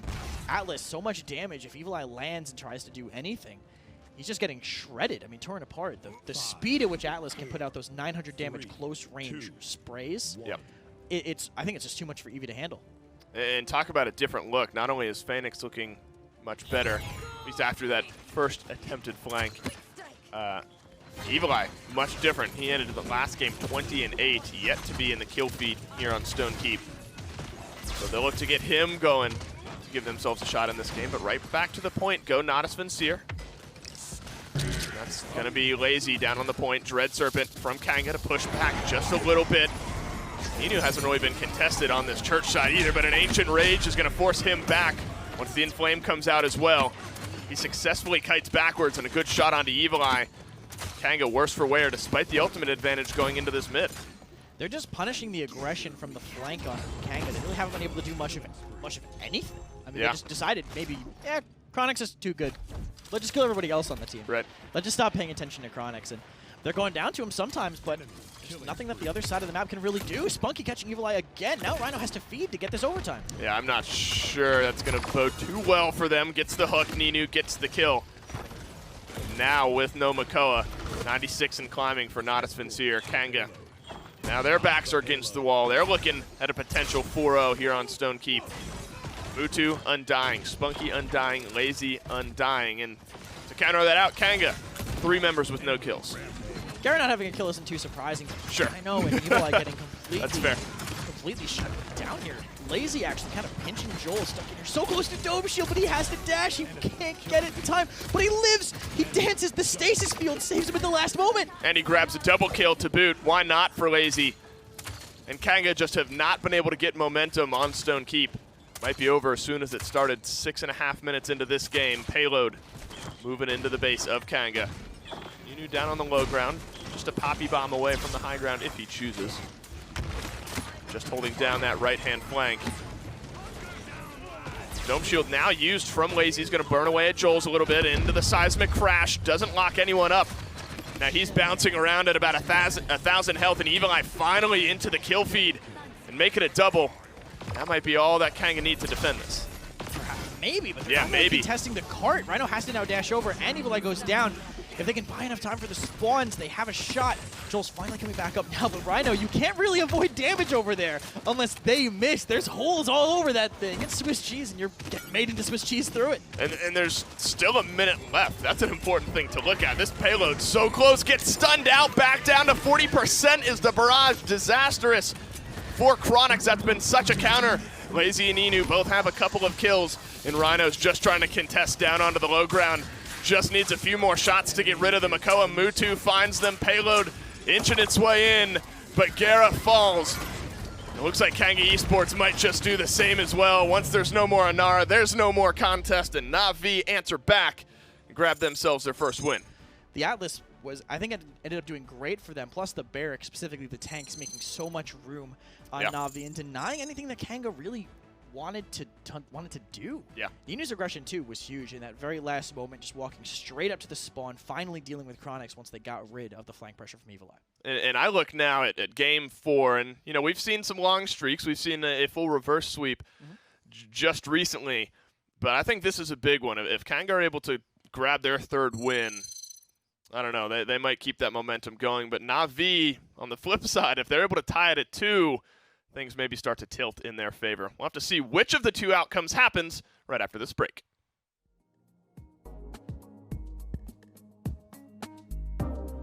Alienware, the official PC provider of the Paladins Premier League.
Well, Na'Vi clapped back almost instantly on Stone Keep. The Atlas, Phoenix, did an extremely good job, but so did the rest of Natus Vincere, being able to wake up, get those pushes in, win those rounds, capture those points, and ultimately win the game. Yeah, for sure. And again, that falling short on the side of Kanga, the two key members that have been huge parts of the victories today, Rhino and Evil Eye, just 0 and change. I think they were 0 and 11 combined going into that last push. Man, it was rough. Really, really tough game for them. But I think it all came down to that core problem of Atlas, man. He just controls these team fights. And when you're so invested in being able to dive successfully into your opponent's back line, when you got a guy that's not only can put up a brick wall in the stasis field, but he can literally make it as if you were never even there, a character like that becomes invaluable. Yeah, shout outs to Spunky as well. I mean, 4-0 and 18. I mean, we talk about Phoenix. We talked about Phoenix, but 3 of them literally went undying on that game. But the reason I wanted to shout out Spunky is because that good old Pyre Strike, unfortunately for Chronix, when he used the barrage, he threw out the Pyre Strike, used the barrage, then immediately gets stunned, which allows Natus Vincere to be able to clean up. But Phoenix all around, just on that Atlas, being able to cause so much pressure in so many different areas of the map. Yeah, pressuring out some of the back line of Kanga Esports. Again, Chronix is also a part of it. Not quite as important, right? Because you look at Brightmarsh, he was setting up a lot of kills for Evil Eye, but was also, you know, Evil Eye found his own stuff. If you can take away half of that equation, right? The half of the kills that just kind of come freely to Evil Eye, you're going to be in such a good spot. Phoenix gets to the back line of Kanga with reckless abandon, might I add. Throws up that stasis field and just mixes it up. What an important character. He's, I think, probably the best character in the game at the moment. I would take him over Makoa pretty much 10 times out of 10. And I think that is such a weight to carry with you, right? Because if you fail, then Stone Keep looks exactly the same as Jaguar Falls and as Brightmarsh, and your team is just going to lose. Yeah, I mean, Phoenix just being able to put out those dividers, block pretty much anything and everything. And kudos to Natus Vincere as well. Like I said, 3 members that just didn't die on the team. I mean, they were just looking their best that go around. And Atlas, on top of that, able to provide so much pressure, like we were saying, into the back line, being able to find these kills. And he does a lot of damage for a frontliner, too. Yeah, he can peel Kanga's dive, but he can also, like you saw in that highlight, really be his own dive, right? He's going to throw out the movement speed buff for himself, take off through it, and just roll over Victor, then onto Maldamba. That movement speed buff, it's not going to be changed for Worlds, but it is one of the things that is being tuned down about Atlas's kit in the future. It's funny to say about his kit, you get these loadout cards that just become so core to what the character's identity is that it almost feels like it is a part of the kit. You know, beyond the Veil, if you're not running that and in your main Atlas deck, you're goofing. You're goofing hard. So then I guess the question would be, coming into this next phase, would you just continue for the rest of the set? No Atlas. Just get rid of him, like literally the other team. Well, you want him if you can get him. That's right, the exactly. thing. At this point, it's kind of like the first pick prerogative, right? You're always first picking Atlas. I don't think there's ever a time, maybe on like Timber Mills and like some more of the extremes in the map pool, and the extremes Timber Mills way, right? If you're talking about extremes in terms of close up on Jag and Bright, that's Atlas territory, but all the way. But when you head the other way, I think that's where he's not quite first pick. You still pick him, but he's not quite first pick, or even really bannable on those real extremes. Yeah, I mean, we literally just had a situation on Stone Keep where they just opted to ban. They got rid of a DPS, and I think it was Genos or something. Kanga let them have the Atlas. I mean, they end up picking the Makoa. I'm sure they won't let that happen again, but at the same time, I mean, you definitely have to be able to keep the pressure on if you're going to allow the Atlas pick to come through. But we'll have to see if they're going to allow that in map 4, which will be Frozen Guard. I don't think it's coincidence at this point either, right? These are that's why I love this set. And that's why I said when Makoa and Atlas are picked, that's all I really cared about, because you get so much valuable information from that. When you have Rhino and Phoenix both getting those characters, that's as close to the vacuum as you get. They're both insane off tanks, so you really get a sense for what is the more powerful character. Right. Atlas has won every single game he's been picked in. Makoa has been there too, Fawn, and he is just losing. He is not only losing, he's falling flat on his stupid turtle face, and Atlas is laughing him out of the building, right? That just goes to show you, I think, how much stronger the character is, because I give equal respect to both of these off-tank players on those picks. You get rid of Cassie. Na'Vi get rid of the Atlas this go around. I mean, Makoa is more than likely going to be banned. Probably don't want Kanga to at least get one of them. But Kanga are the ones that are banning right now. They're just thinking about everything, Mike, with a little wave. They're just trying to think about who. Mike's busy making $1 million deals with his one AirPod in, right? That's how casual it is for Mike. He is. I mean, yeah. It's I mean, he's chilling, dude. Like, he's just all the way in the The back. money, it just falls into Navi's lap. With Hands Mike on his employed. chest, seat all the way reclined. Like, perfect. A win for Na'Vi. Now all they need to do is continue. I mean, it's up to them to be able to continue this pressure. But they get rid of Cassie, they get rid of Genos. They're like, we dare you. Just ban something else other than Makoa, and we're going to snatch it up almost immediately. Yeah, this is where it is kind of that awkward conversation, because this is one of those maps too where Strix is arguably more valuable. I think I would probably say Strix is a little bit more valuable to me on Frozen Guard against Kanga. And so they say, I don't want to pick. I'm going to get rid of the IO. I think that's the first time I've ever seen IO banned. not to say that's core to their Kanga strategy on Frozen Guard. It feels like it was part of what helped them do it. But again, right, it's Evil Eye could be on Buck. He could be on Eevee. Chronix could be on Strix. He could be on Cassie. He could be on Victor. He could be on Leon. Rhino could be on Ashe or Atlas or whatever it is. Gera doesn't need to be on IO for this strategy to work. They just all have to be able to perform the roles, which is kind of that baton handoff from the back line to the front line. Now, this is interesting because you said that you felt like Strix had a very, very high priority. Kanga, Na'Vi banned the IO. Kanga actually first picked the Strix, and Na'Vi in response, they get Makoa Willow. It does make sense. But also, I mean, kudos to Kanga for being able to force a ban on the IO. I mean, like you said, that's never been really seen before. I think it's less of forcing the ban, and it's more of, well, we ban Strix, they get Makoa. We ban Makoa, they get Strix, and we're left with nothing. I think it's more of like, this is a solid ban, and it serves the purpose of keeping one of these two incredibly powerful champions open for us to get on this map as well. The funny thing to me is, though, picking the Willow into the Strix on paper is scary to do. Right. Because that hit scan pressure, it's going to make it tough for you to get value for Faithlight. But there's a scenario in my head where, you know, we're headed into overtime, Faithlight's ready to go. The way that Frozen Guard is structured, there's like, you can get inside and there's like a little dome inside of the actual building, right, that you're fighting above the point. So Willow can like, she can get inside of the point room and get some height and be safe from Strix. So there's ways to make it work, right? I'm convinced if Fish can play Drogos on this map, anybody can play a Willow on this map and pull it off at this level for sure. It's definitely been that's the crux of this draft, though, is this Strix Makoa Willow, and it often is front loaded, right? Is it worth it? What Kanga have picked up to allow Na'Vi to get two, pretty damn strong characters in their own right.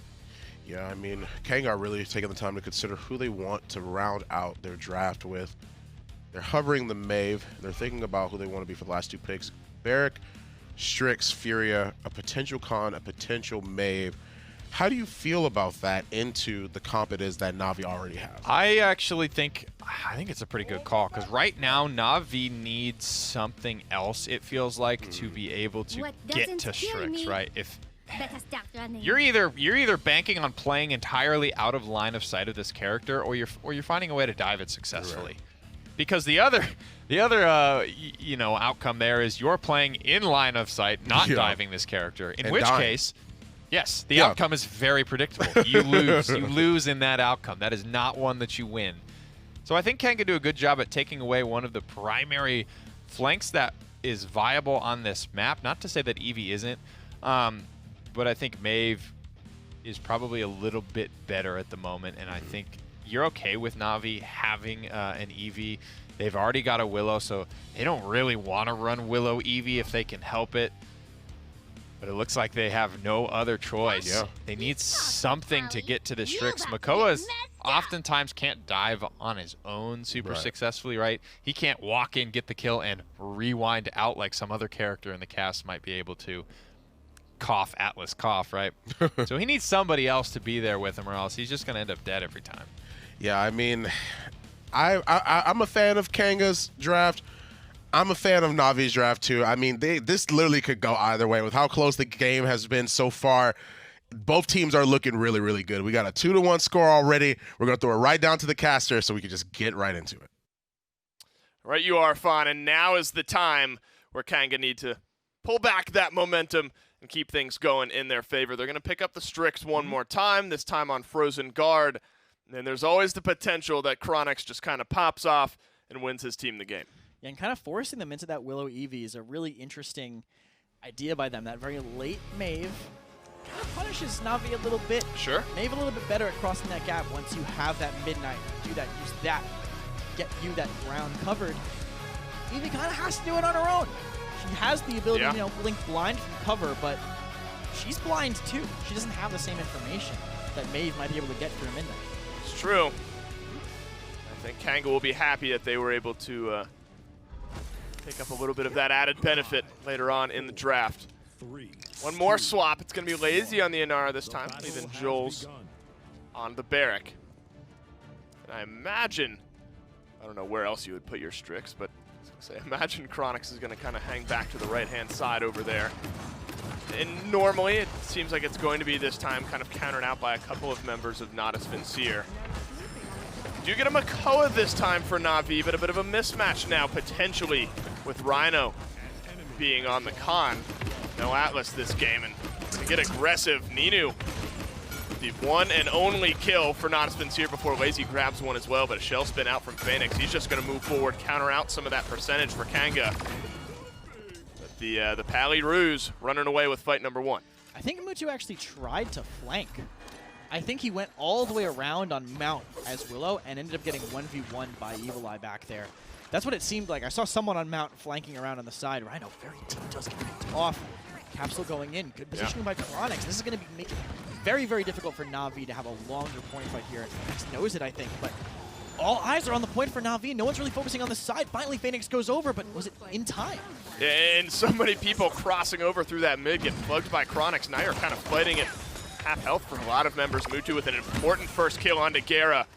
The rest are going to domino fall from there, and they garnered enough percentage earlier on in this game where now as Kanga start to fall, Natus Vincere, I think, are just going to run away with point number 1. Yeah, I think Rhino overextending in main was a huge problem. He needed to get dismounts and then kind of just fall back and have his damage there when Na'Vi kind of panicked going for the retake. Also, being alive to peel for Chronix would have been a huge deal, too.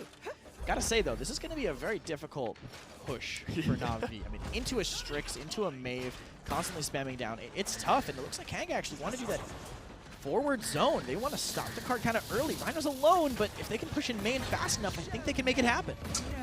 Jules as well, up kind of on the opposite side alone. Big in flame, big first kill for Chronix as well. Lazy throws down the seismic crash. Looking to get something going for Na'Vi. It's not there, though. It's 2 kills in this fight for Chronix, looking for the last shot onto the Eevee, but Rhino is the one to end this team fight for Kanga. Now they're going to be able to get even further forward, Kresnik. They are going to be. They're going to pressure through, probably just take these long angles just to dismount them. This map is very long, so just knocking people off their mount will buy a lot of time for you. Small disengage going to force them into some choke points. Actually, it's probably because Lazy's already in and already diving on Chronix, but Chronix is still full HP. Now we'll finally be backed up by the Fade Flight, but it's only on Rhino right now. That's a Fade Flight to try to open the doors, and you chunk down Rhino to about half health.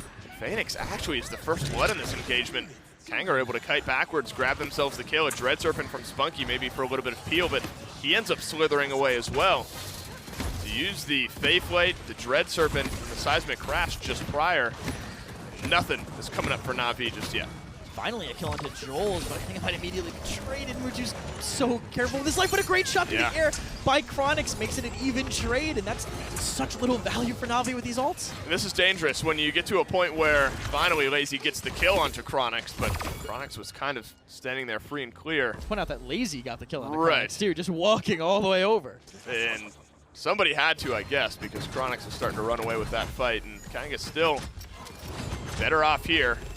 Ultimate percentage-wise even, you look at it, I mean, the Dread Serpent, the Fey Flight, the Ice Storm charge relatively quickly, but if Kanga are able to hold this cleanly, they're going to have an immediate ultimate advantage into the next round. Evil Eye on the side here, very lethal. Catches New and Spunky, and Phoenix and Mutsu are trying to be here by the card. I'm they so can't stand confused. near it. Everything is flipped around, but Kanga just moving as a unit, picking off everybody one by one, which is exactly what they need. Great peel by Joel's to get Phoenix there too, and now Menino will touch, but come on.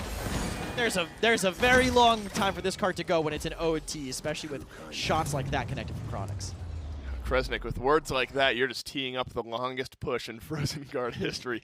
Bound to happen. Didn't happen this time. And a stalwart defense there from Kanga. You pointed it out. They started off very far forward and then moved even further forward. Natus Vincere were not able to garner any position, really, and it took them sending Lazy over to deal with Chronix finally. I mean, I can't believe, because Lazy was dismounted, I think, kind of early. I'm pretty sure he just waddled all the way over to Chronix, and Chronix was so distracted with the other side of the map that it let Lazy get that kill. Yeah, there's shooting to be done. Mutu, Lazy, Ninu, the only ones with kills on Na'Vi. Phoenix still kind of low, but it's a wide map. It's tough for Makoa to really get in. I mean, he's getting out damaged by Khan right now because Makoa has kind of sharp fall off. And his wow. dash he doesn't really have a way to, you need his shield and his dash to get out. So a lot of the time you're just playing the waddling turtle trying to get all the way through, but they're playing too much distance. They have a Strix that's so much for Phoenix to try to get it. Yeah, you don't want your Makoa to be second to last in the game. Joel's not. Looks like he did get the dome shield off. It's off of cooldown, or it is on cooldown rather. So disastrous start there from Kanga. Dome shield used, found, I think, maybe negative value in some ways. Now Natus Vincere in on the zone, and Kanga might not even get a chance to use their ultimates. Joel's another time where he's too hesitant, I think, with the dome shield. Seismic Crash comes out and catches Joel's, but he does get healed at the last moment. They play. Midnight from Kanga, but Evil Eye, he Midnight knew, Red. but he got the baby wall. He only got the one peg of it because he put it in the wrong spot. Evil Eye goes deep. Ninu grabs the kill. 90% for Natus Vincere as they look to fight out as well. Gera back in the kill feed for him. 99% though. You're going to have to send your frontliners forward now. Lazy deals with Joel's. No dome shield. Big difference maker here. And Rhino caught between everyone on Natus Vincere. And if you're relying on a Strix to contest, you're not in a great spot. And a flubbed, I think, mid-fight there from Kanga. Just started off poorly and ended poorly. For sure, and I think the tanks get too aggressive in that retouch situation. If they had just played a little bit careful, playing into Chronix, I don't think you need to be going in that far when you have a sniper, right? You want to let them push into your sightlands and kind of stall them there. Right. Don't shove so far forward that Chronix has to overextend them. When you back up, he's in a worse position. Right now, Evil are so deep on Amutu here. Can Amutu connect these airs? Barely. The heal from Gera actually barely saves him at the last moment. Great positioning by him, but it's kind of abandoning his team on the cart. Chronix is able to get a kill. The rest of Kanga may be able just to stall things out. Remember, Evil Eye is back there, so you have to be aware of that if you're Na'Vi. Joel's with the kill. Lots of areas to focus on for Na'Vi right now, and Evil Eye has just been a pain. Phoenix says no more to that one. Minute and 35 seconds left. Natus Vincere make up more ground now than they did in the entire last push. But now you're fighting into a Strix who's got free high ground. Yeah, a minute 30 left. That's still a lot of time. Yep. They have plenty of chances here, but actually not having the barrack might be kind of difficult. Not having Dome Shield to stop the onslaught from above, not having the ability to kind of really poke back. Well, let's see what Phoenix can do over here on the side. He can equalize this high ground disadvantage if he can connect these hooks, and he does straight out of a shell spin, but Evil Eye, too much mobility on Maeve. He gets right away. He's able to dash out, but that just shows you the ability for Phoenix to maybe tilt this one around. If you're Chronix, you need to be thinking twice about which angles you're taking, because one stray hook from a Makoa, you have minimal effectiveness. Lazy actually lifts up the two frontliners for Natus Vincere. Seismic Crash is going to connect onto a couple. The Inflame, though, keeps Furia up and fighting now. Rhino gets the kill on to Phoenix and on Amutu. Big double kill for your Khan. Now with 35 seconds left, Natus Vincere going to have to fold backwards. Use the overpower, use the Inflame as well, but it might just buy you your second point. And they have time to get back, and they have the ultimates to spend if they really do want to. It will be 2-2, but which means the game can end in the next if they get snowballed super, super hard. But they did force out overpower and Inflame from Kanga there. Not a complete waste, I would say. So I wouldn't be too shocked to see one or two things getting spent. Maybe one of the two that are remaining just to knock someone down from the high ground or keep them stuck there. They're back here, and they're about to contest it again. Phoenix aggressively on the left, but still a bit of a stalemate now in this overtime situation. We'll have to see who makes the first move. That's just Lazy, keeping things going. Wall went down at the perfect time. Ice Storm for Natus Vincere to keep them into this fight. Flashbang down onto the low ground. It's Kanga still holding strong up high. Chronix getting dove, hits the shot, misses the flare, but he set up the rest of his team for success. 1, 2, 3, 4, 5. Natus Vincere all down. Kanga all up. And they tied up here on Frozen Guard. Clean wipe for Kanga against Na'Vi. And if there's any ultimate I'm using, if there's any single ult that I had remaining that I'm like, all right, I'm happy with that, it'd be Flashbang. It's not really that impactful of an ultimate. I mean, it can be very good to counter aggression, but he's already at 30%. Strix does so much damage. He gets it back so quickly. That's definitely the one I'm pretty happy with. Midnight Dome Shield still available, very big at extending the point fight. Joel's just has to be a little bit more willing to pull the trigger. I think. He waited too long, 2 fights in a row on separate maps. But that's enough. Well, it was a spitting image almost of the first time that Well, the first time he just didn't use it at all. Right, true. On Bright Marsh, he didn't use it at all. This time he used it way too late. Just a little bit more preventative. Own that space afterwards, and then at least the Dome Shield gives you time to think about what to do next. Right. At least buys you just a moment. Lazy doesn't have Seismic Crash, and then aggressive fashion. He's going to move all the way forward. He's in on Nagara. He's going to win this damage battle if nobody pulls back to help him out. But now he gets stunned up. Evil Eye dives in. And the flank that was not to be for Lazy comes to an end. But now Jules is left on an island. Ancient Rage swings away. The rest of Natus Vincere was just winning the fight. Elsewhere, a big hook onto Evil Eye.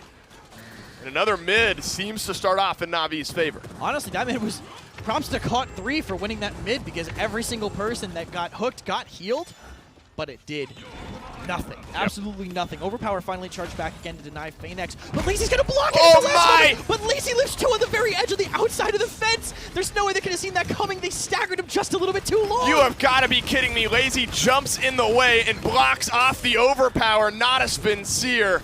They're going to run away with point number 3, and the technical plays from Lazy continue. And that's a replay we got to look at. That was crazy, the positioning there by Lazy at the last moment.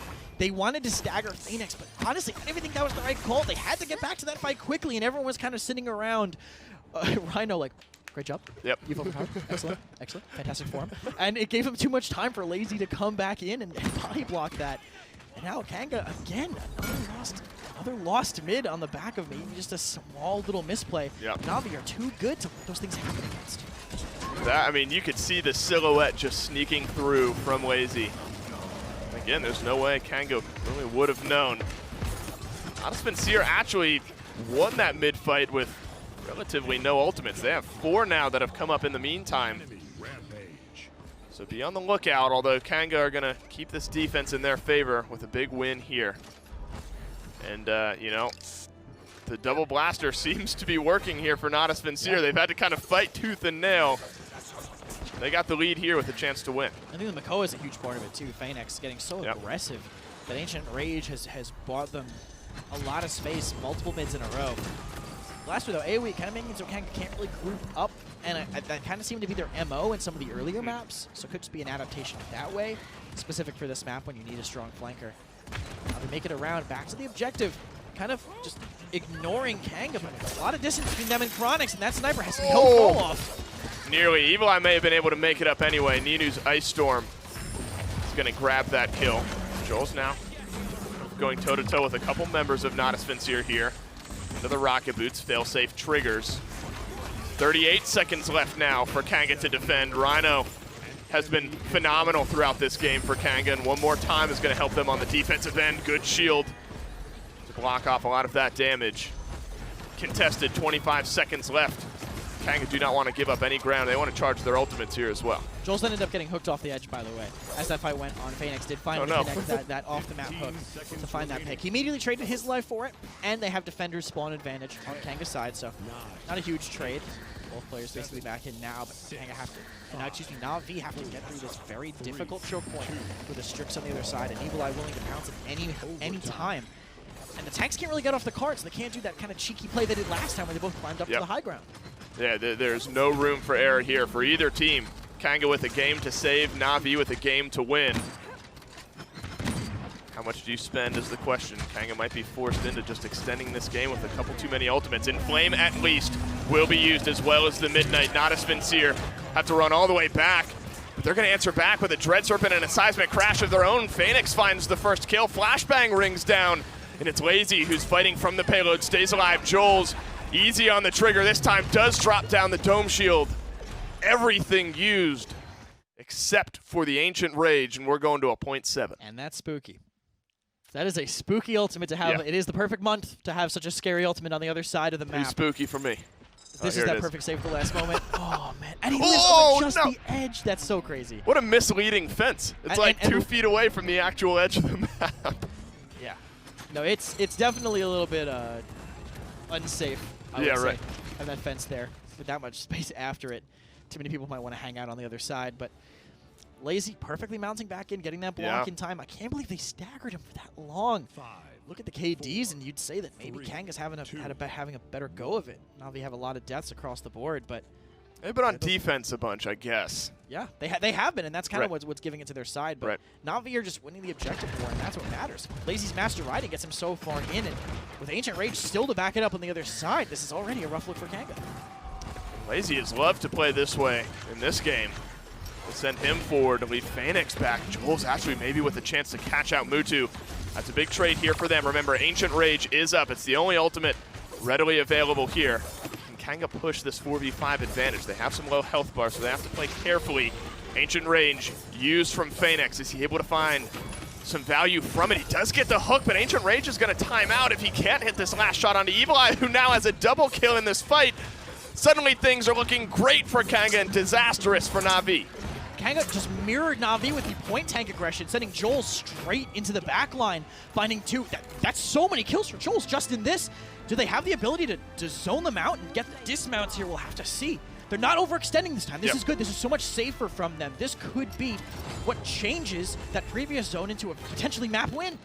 Now you do have one more in flame for Gera. The only ultimate ready, the only ultimate, except for maybe the Faith Light, that's going to be able to get used. Kanga Esports pop the flaming wings, and Evil Eye helps out Joel's to get the kill onto Ninu. Chronix as well onto Phoenix. Now there's just 3 members of Na'Vi trying to fight back in, and wouldn't you guess it, Kanga Esports are going to grab their 3rd win in this set. 1 win away from taking it over Natus Vincere. As soon as Na'Vi couldn't send someone to do with Chronix, that was it.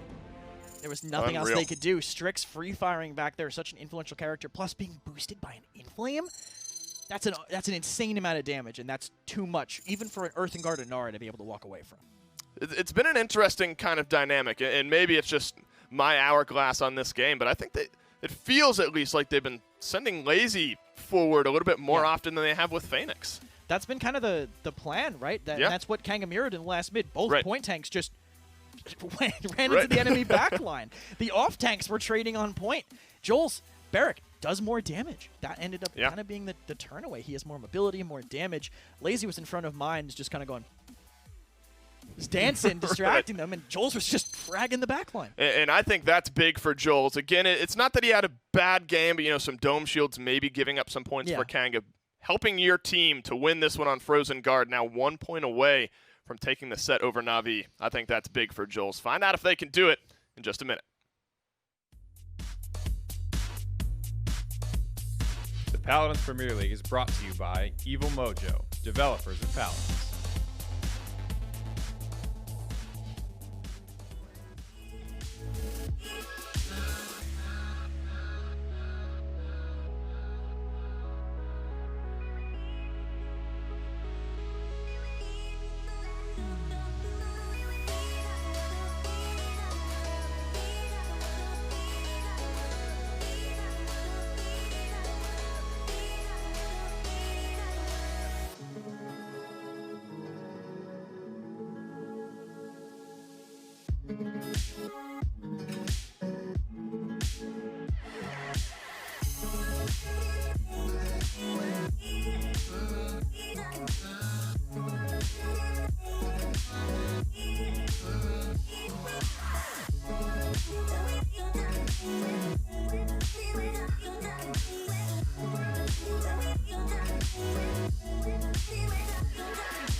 Welcome back, guys. Very, very good match from Kanga. Frozen Guard already in the books, already said and done. Game 4 is now out of the way. Kanga did a really, really good job, not only through their drafting phase, but just how they played that, especially towards the end. Got to give credit to Evil Eye. For sure. Man. Yeah, he was rock solid. I think that was one draft that had a lot of question marks around it, with only one of the 2 power tanks sliding through. It was really up in the air as to, was Strix going to be worth it to let Makoa Willow go to the side of Na'Vi? Na'Vi pulling out a double blaster composition, in the sense that Eevee's categorized as blast damage, but, you know, she still has that element of you need to hit your shots directly. And this was a really good barometer to, I think, establish what is strong and what is valuable on Frozen Guard. What was Phoenix able to kind of do with Makoa? Because this is the type of map where Makoa's value starts to fall under fire and be questioned a little bit, right? With so much area to cover, how often can you be effective? I think there was a very critical moment as the game was winding down in that final round where you started to see the struggles of that cannon, right? Tracking down that last shot on Evil Eye, just kept eluding him like 2-3 times. Wasn't able to get that very critical kill, and the boy stepped up. Gotta say, man, agree with you in a big way. Evil Eye is having a pretty big day when he's hitting. Outside of that last game when everybody got smoked on Kanga, Evil Eye has been having a pretty damn good day. Yeah, 15, 8, and 14. Fatherhood suits him. Yeah, 15, 8. He is daddying up on 14. Na'Vi right I mean, now. yeah, that's one way I'd phrase it. In this case, though, Maeve, I mean, is like it's his mobility, his ability to be able to do this, which is pretty much flank around, dive those backliners, make everyone's life a living hell that's just supposed to be sitting there. I mean, Evil Eye is the type of person that will be able to do that, because we were talking about how flexible he was in the very beginning before the set even started. You can see it right now. Him on this Maeve, him on characters that are just really powerful like that make a huge difference. This is the time where Phoenix was also having trouble hitting those shots. He was able to get a double kill, and you see him shooting at him, but he wasn't able to close it out. And I believe, if my memory served me correctly, he had both open, right? They picked Maeve with Eevee still on the table. Yeah, they did. And that's why I think that performance is so impressive to me, because I do think that Maeve is a bit stronger on Frozen Guard and any map that's over range. Maeve is just better over range. I think the daggers, albeit only slightly, are easier to connect than Eevee's big Ice Staff blasts. And in general, I think more often can cover more horizontal mobility than an Eevee could, right? You have Prowl, and if you're using a full duration of Prowl, you can really cover a lot of distance with that. Evil Eye played the character well, realized that even though I'm having a very, very good day on Eevee, look at that Bright Marsh game. I mean, he killed it, crushed it on that map with Eevee, and that's a character that if you're having a good day, you could run Eevee on every single map. But I think he has the wherewithal to say Maeve is probably the better pick here. It's a better take away from Na'Vi, too. I think Maeve will always be most always be a better selection for Na'Vi than an Eevee would. They have good Eevee players. Ninu's a phenomenal Eevee. But it was the same thing with Creatives. It was like, I don't know that Creatives was ever dying to play Eevee. That's like his first pick character, right? You look at that last match with the Renegades, right? They're snapping up Eevee. The second they get the chance to. They're snapping up Victor the second they get the chance to. Almost without thinking it through, maybe, in some extent. There's always that element, and I love when teams are able to do this of like, we're going to walk you into this draft. We want you to have these A-plus picks. You're doing a great job. Look at all these characters you're locking in. You're nuts. You're going to kick our ass. Nope, just kidding. They have a plan about it. That's a very fun way to play the game for me, and I think it's something that Kanga's done a very good job of doing today and not falling into that trap, because becoming too predictable was something we worried about after having how last week went for them. Exactly, yeah. And I mean, them showing up today in a very, very big way by being able to put this hurt onto Na'Vi, the top-seeded team at the time, it's just a testament to not only how much it is. Number one. But yeah, that's not easy to be able to do. Like, the thing is that Kanga being able to pretty much just show up, show that they have their stuff ready, show that they've been prepared, they've been ready for it, and then showing up in a very big way, 3-1 already against Na'Vi. And shout-outs to Chronix, too, during that game. He actually topped damage on that Strix once again. 3-1, Fawn. 3-1. This is good. This is a great position. A position that Kanga, I think, have been in a lot this year. Yeah, true. But it's time to finish the drill. It is time to win this set. This is the biggest problem, and something that Kanga themselves, they've self-diagnosed it. They can't finish these sets, right? They've been in a good spot. This is why it's almost hard to see them down here in the 7th seed position. Almost the bottom. Almost the worst team in the league. Because they play like this. They're doing this to Na'Vi in week, what is this, 13 or 14. It's like, it really comes back to they can't finish these sets. That's why they have so many more losses, when a lot of those losses probably should have been wins. Kanga have been up in a lot of big sets before. It is time to end it all. Grabbing the first 2 games in this set was immeasurably important for them, because you can have a mediocre set from there on out and you'll still win. If you just trade and just win the maps that you're picking. I'm not asking you to win the 5th or the 6th map. It's Na'Vi's selection, and you don't necessarily feel great about it. But just get 2 more. It could be a loser's pick, right? But you can win off of loser's pick after grabbing the first 2, guaranteed. Kanga have put themselves up to win this set. The ball is teed up. They just need to crush it. Yeah, they just have to be able to close this out just for one more game. You can lose this more one. win. It's cool. Yeah, you can. It's just a matter of staying. You can lose the next consistently one in too, but that's less than ideal. Yeah. You don't want to. You don't want to do that if you can help it. Don't want to leave it tied up 3-3 for sure, especially against Navi. I mean, they get rid of the Strix first off, get that problem out of the way. Willow is banned on Kanga's side. Navi using some of their bank time to just consider who they might try and get rid of. Now, if I were Kanga this time around, I would get rid of Atlas. Just personally, that's just me. I would just not allow Navi to be able to have that Atlas, have that control, because the last time it happened, especially when they do that, when they get rid of Strix, when they get rid of Maeve, you have a conscious decision to make. That's what they're doing, yeah. Right, exactly. They're forcing Kanga to just be like, all right. It's a big call. Exactly. You're gonna ban What the do we Makoa. let them have? Yeah, if you Let them have Makoa. Yeah, just literally just let them have Makoa. That Yeah. I agree with that. I think you got to do that. The problem is, last time around, Navi were so cool to let Kanga have Strix because they were going to snag Makoa Willow. Right, exactly. That is not the case. I don't know that what I'm grabbing, and I don't know what they would grab, but Yeah, whatever smart. it is, I don't know that I feel that great about it. Yeah. Right? After letting Navi have Makoa. Navi have done a masterful job through this draft to get themselves essentially what is an uncontested Makoa. Normally, he's only making it through if big waves are being made in the second pick phase as well. Kanga immediately hovering the Eevee.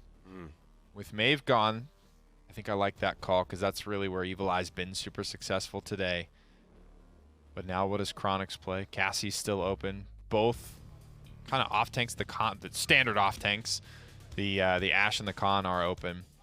I don't know that Navi would go for both of those, so I don't think they have to rush it in that department. dwarves are natural Barrack, fighters. I Eevee, just hope you lads so can far. keep up. They're not reconsidering the Eevee pick. They are going to lock that in. Barrack, Eevee, second and third pick overall in this draft phase right now. Navi immediately are hovering the Cassie to be able to try and counter out a few characters on their team already. The couple is that they have, or at least more specifically Barrack. I mean, that's... Well, it's more Cassie does very well against Makoa as well. Like that huge true, yeah. HP pool Just is letting her through would be a problem. directly counters what Makoa kind of brings to the table. So if Navi can get it, they have both the answer and the solution to their problem. Super solid. Either Mutu or Ninu could play this. Again, has that versatility for them. I don't know. This is a very good start to this. Is almost an impeccable start to the draft for Navi. But again, you can lose this one, Kanga. I'm not going to call it before it even starts, but I just want them to keep a level head about them and realize that they are still in command of this match by a mile. They really have to let this one slip at this phase. It's okay that they got a nuts draft. It's okay that this is their map pick. You can't afford to give this. Obviously, put it away if you can, but just take it easy. I'm starting to get a feeling in my gut that Navi are going to have this draft buttoned up. Yeah, I mean, they are hovering the Khan right now on Kanga's side, and this time they are going to be able to pick the IO, so they've already got a lot of point control just based off of that alone. They've got the IO. Well, they're hovering the IO. They're hovering the Khan. They are going to lock in the IO.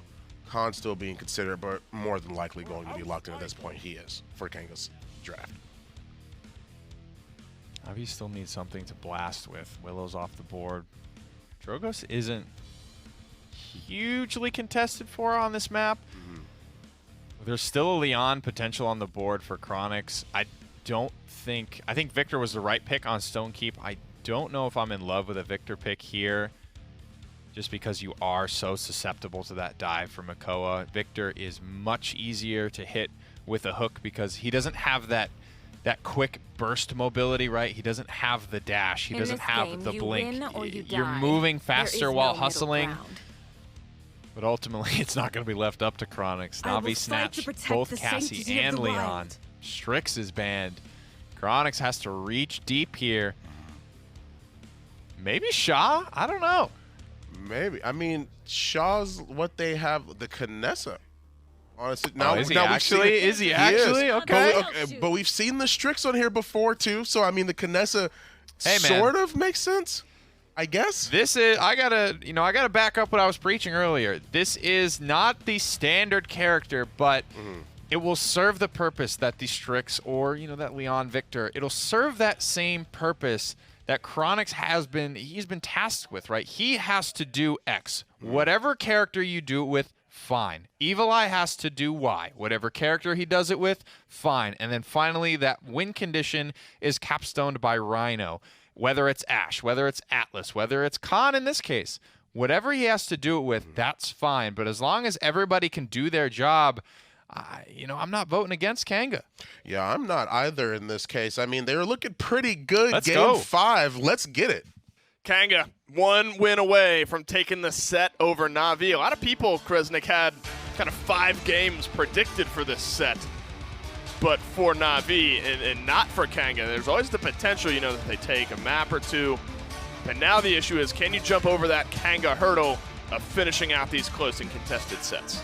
I think they can, especially after that upset versus NIP earlier in the season. I think that kind of helped them break that barrier. True. And it's not going to seem as much of an insurmountable mountain to climb for them, Right. I think that this Kinessa could be a decent pick, especially against double backline. You can find those angles where they're not expecting you. It's definitely harder for Kinessa to fight against a flanker. But Right. against another backline with steady aim damage boosting you once you've hit a tank, it's not really as bad. Things actually are, I think, even better for the Kinessa in that case. And you'll hope that it's kind of plug and play, do the same things that the Strix does, but just a little bit differently. Pacing maybe a little bit different for Chronix. Things quiet to start off this game. The Kinessa way back, trying to just poke away, chip away at some of the large health pools that Natus Vincere have. He's getting some damage onto Lazy. Phoenix one more time on the Makoa. Hasn't been as immediate win as maybe it has been in the past. Joel's hooked in, Ninu with the kill, and First Blood finally rings out a minute and a half in. Cassie came through the stairs behind Chronix and took him down from behind. So a huge flank by him. Another big hook. Onto the knockback, plus the big game means Jules has no chance of getting away, and Fox Luna contested the point as long as possible, but now they're going to have to go away. 30% means they have a chance to come back in, depending That's on the wrong spawn base. timers. I didn't even realize that, but actually it lets them flank Amutu and force him out. They were going the wrong way, and now Chronix is pinching them so hard, Ninu can't connect that last arrow. This is a somewhat split fight here. Natus Vincere going to have to be careful. If you play it right, it could go very well. A Dread Serpent only onto Rhino. Battle shouted out, now shielded off. Spunky's going to look for the stun. The quick flick gets it, but Chronix from the back line kills off the healer for Natus Vincere, and as convincingly as Na'Vi started out, it's still 60% for Kanga here. They're contesting very long. Lazy. Solo, you just need one line of sight. Chronix been playing a little bit of that mobility on this Kinessa. It's 78% to 81. I would love for a single person to help Chronix with this. Yeah, please. I feel like they're just abandoning him against Ninu, and Ninu's just walking past everybody. Ninu's going to buy enough time for his team to capture the objective, and Chronix needs help. The whole point of this is that he wouldn't be contested, wouldn't be walked at by the backlines over the flankers. And they're just letting it happen. Kanga have to attack to fix that, or else Chronix isn't going to be able to do very much this game at all. I mean, he was teleporting left, teleporting right, trying to just make life tough for Na'Vi, and he did that for a while. Kanga, remember, very kind of split in that fight after the initial couple of kills from Na'Vi. Half of Kanga was on the wrong side, and half of Kanga were in an okay spot, which maybe led to some difficulties. 3 kills for Kanga is all you got, and all 3 of them are on Chronix. If you want to beat Na'Vi, you need a complete team effort. Kanga are going to look to bring that here on the first defense. Remember, that's also under the amount of pressure that he was under. Yeah. That one death was an uncontested Ninu walking all the way around the entire map just to get behind Chronix. So once they can protect him, once they get that layer of defense, imagine what he'll be able to do. Already 10k damage ahead of the Leon. Both backlines. Nice patience. That is good patience. I mean, you got to have it with snipers. He knew somewhere over there was Mutu, just didn't quite know when it was happening, and the reaction time, honestly, to immediately turn that around is big. Natus Vincere, though, at a deficit, are still going to be taking the fight to Kanga. Another hook from Phoenix connects. His hit percentage on those this game has been, say, relatively high. Payload continuing its march forward as Phoenix is down underneath the Kanga base. Is Chronix running any levels of faster teleport? I feel like his teleport's really... Oh, it's actually at 4. It looked really slow before. I was kind of surprised. He's also not running to get ammo back on a fully charged shot card, which gives you infinite ammo. And Chronix is choosing to not run that, play the other more sustaining cards instead, but the teleport is still not fast enough to get him away from the pressure that Navi's putting on him. Hopefully he won't have to move around too much True. from the top of his base right now. But it has at least helped him back in the mid-fight. But this is a spot where Chronix will hopefully just be able to self-rotate left and right. The collapse is coming. You got Lazy on one side, Phoenix on the other. Joel's caught in between. Phoenix stunned out a little bit. Lazy seismic crash down, connects onto Joel's, but he's getting so much damage poured in return. 300 health. Gonna stay alive thanks to some of the DR and the healing amp, and actually the health bar, if nothing else, is going up. Ninu finds the first kill onto Rhino, and Sirens scream out one more time. They have not been able to kill off Lazy. Joel's is gonna get healed up, but not enough to stop Mutu from finding the kill, and now it's 2 down for Kanga. I'm not sure they have the legwork to keep this one from going in. Phoenix is just a magnet for these Luna stuns. He's constantly stunning him and Lazy, nobody oh else, my. but staying alive. Lazy not killable. Unbelievable. It's crazy how long he went. That spot he was in specifically meant that Evil Eye just couldn't contest him. I mean, he was low triple digit health like 3 times in that fight on the Inara, and they just weren't able to kill him. And again, you know, it's not so much because he was kind of walling himself off to the side a good bit, but so many eyes from Kanga were on him looking for anything on the Lazy. And he was able to stay alive. And Kanga, everyone really except for Chronix is looking to get something going in this game. Yeah, and they need to just have a more defensive wall, a better line here to contest. They have Luna to go back and forth on the objective.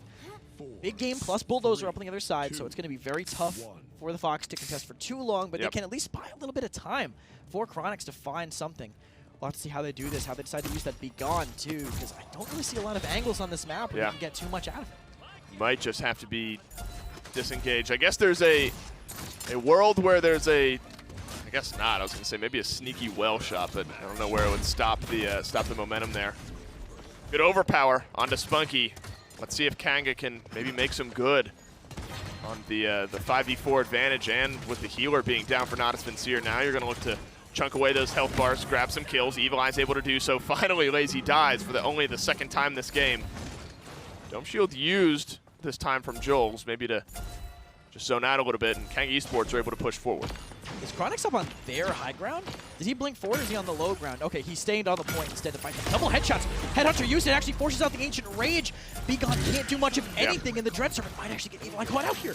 And Evil Eye hooked in one more time from Phoenix into the ice block, but you got 3 people looking at you. Enlightenment connects. Evil Eye's able to get out and stay alive. So much healing from DR. Kara and the DR as well. That keeps Evil Eye in this fight. Phoenix getting chipped away on. Lazy gets the trade onto Joel's. 2 frontliners down. Seismic crash from Lazy is going to get his second kill in this fight, but Evil Eye's still in it as well. It's a 2v3 advantage for Kanga Esports. Evil Eye into the ice block. Big kills from him. Maybe one more time he gets out, and just as Lazy can't die, Evil Eye seemingly can't die either. 25% damage reduction, keeping Evil Eye alive for so long. That was a great play by Lazy to wall off the ice block to try to cut off line of sight, but the wall's not big enough. Gara finds the only angle, catches Evil Eye at the last moment, and he tanks through like 3 Cassie arrows while just flying around in circles. Well, that's why you pick IO, I guess. Yeah. Works for Kanga here. They get on the board for the first time on Ascension Peak. Now we get a look at the Kanga Esports roster on the offensive push. An Ice Storm and an Overpower, I mean, those are some tools you can use to really get things moving in your favor. For sure, and actually great flank for Evil Eye right now. Not using any ultimates though. Holds on to the Ice Storm. Great trigger discipline, and they're winning this fight without it. Rhino and Joel's are both so low. Rhino's buying as much time as he can, but you can hear Evil Eye coming back in. No DR left on Lazy. He's going to go down, and such good control, I think. Such patience from Kanga to keep this going. And now Ninu's a mile away in the back of the fight, and not really going to be a factor for a while. It might just go down Evil Eye if he hunts him down. And Evil Eye is going to hunt him down. Payload with 1.5 minutes left. Is that kind of the final choke point here for Natus Vincere, who has no ultimates to defend. Kanga have a few, actually all 5, ready for this offensive push. Something to keep your eyes on. Still moving forward. Phoenix down in the trenches. Another hook lands. Hard to miss from that distance onto Joel's. Forces out the rocket boots. Gets a heal from the battle shout. Might be enough to keep him alive here. Chronix just looking for a few heads as well to be able to poke away. One more shot. Not going to find it though, and things stall out just a little bit with 50 seconds left. They're really good at managing his Moonlight, I think. Having that up is so important. your team pocketed. Yep. A full Moonlight bar, that long of damage reduction plus healing is so important and crucial to playing this character, playing this champion as well as you can. All of it now being used. The healing is relatively low, but the amount of damage mitigated. Yeah. I wish that was a number we could see, because it must be insanely high. Right. Regardless, Na'Vi The DR, yeah. still trying to hold here, but Kanga maybe making a move. Joel's moving in, but Ooh. Na'Vi have the counter. Hey, what a flank. Ninu hits the shot. Phoenix rolls on in just for the zone. Now you're fighting this without Chronix for Kanga. You might have time for one more chance if you can disengage this properly. Seismic crash down from Lazy just to keep his team in it. Remember, you go to 3 points here if you're Na'Vi and you're able to defend this. That's a big loss for Kanga. Rhino's been able to stay alive, back in the fight. Full strength one last time here for Kanga. Are they in contest range, though? Looks like they are, back behind the wall. Lazy doing a good job of sustaining on the point. Chronix just looking for a sneaky shot. One opening kill is maybe all that Kanga needs. No ultimates used. Jules finds the first blood. Phoenix and Mutu cascade with a couple of their own. And that's a great start for Natus Vincere. Now the flank is on from your Leon. Chronix forced to defensively teleport out. Still have Gera. They're actually able to stall this one out, but now that Joel's is gone, nobody's left in range, and Natus Vincere moved to within 1. Honestly, maybe it would have been better for Kanga to ult there. Normally, it wouldn't be a great place, but after Seismic Crash gets used, you can trade back with one, and it might scare Na'Vi into responding with another. They only had the Seismic Crash used, and it was back to 65% by the time that fight was over. That's not great for Kanga looking at the next fight. With double comeback, yes, they have that advantage, but still, they kind of lost the only thing that Na'Vi gave them on that defense. You can see there on the left, 67%. You're right. I mean, that's close to coming back. To be fair to Kanga, they were very patient on their ultimates as well. But it was this kind of weird calm before the storm. Kanga were just kind of looking for some pokes, maybe looking for some trades. And once the first kill rung out for Na'Vi, everything just kind of fell from there. To see what they decided to overpower, there's no like assert dominance that they need to use it on once they land, right? So they're kind of free to use it wherever. Phoenix gets very aggressive. Be Gone used to try to counter him with the CC. Actually forces the Ancient Rage in kind of a rough place, and they lose Spunky. So that's maybe a win, but you conversely lose Chronix as well.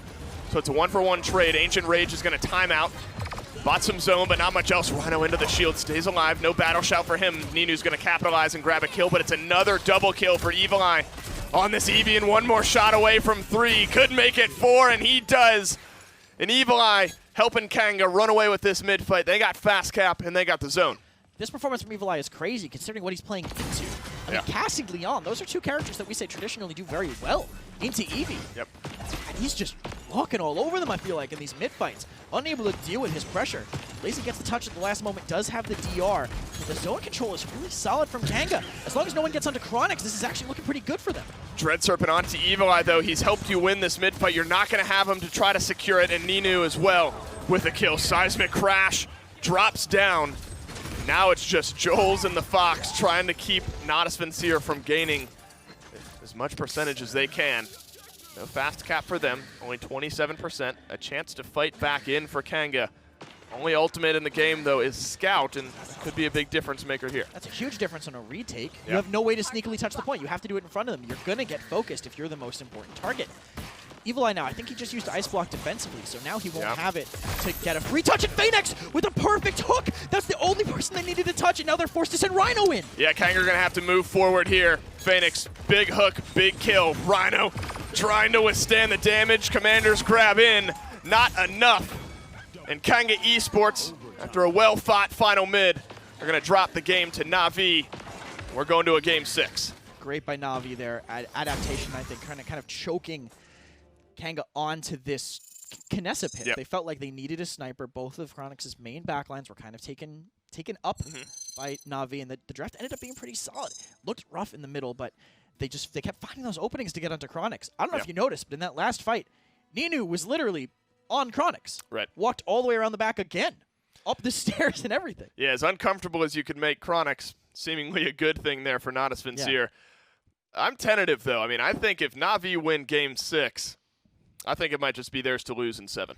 Yeah, I think you might be right there. Kanga definitely have a history of not having the greatest game 7s, but I think they've kind of turned around with it. If there's any time for them to have that game 7 win, it could be now. I mean, these guys are all very good at taking things on just a game-by-game basis. You know, momentum is kind of something we talk about.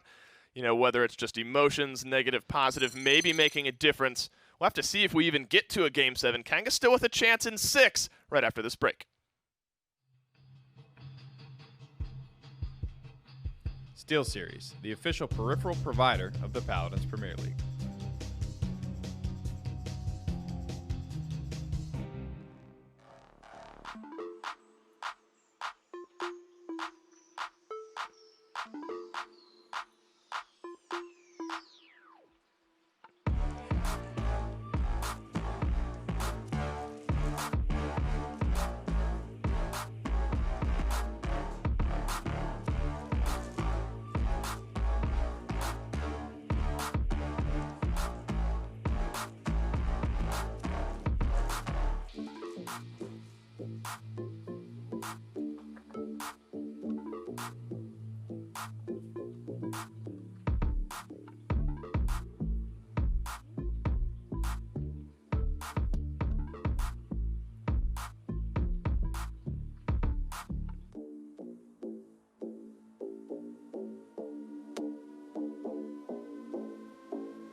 Welcome back, guys. Kanga, unfortunately, losing that round right there. Well, really, that game. Navi, now we're looking at a 2-3, but just like you were saying, Nick, it's okay for them to lose at least this one, as long the next one, if they lose this one, it's not as ideal, but Kanga still have their shot. Yeah, they're still in control of this set. This next map is critical. This is where I want to see them close the game. But on Ascension Peak, they still had a pretty damn good chance. Yeah. Turnaround moment, at least they weren't really ever close to winning that game or really even being in control of Ascension Peak. But the critical moment there is that final take back fight where Lazy is literally it's the story of the game, but he's 5 health. Right. He's 5 health behind his wall, and he survives, and he comes back with a vengeance into that team fight.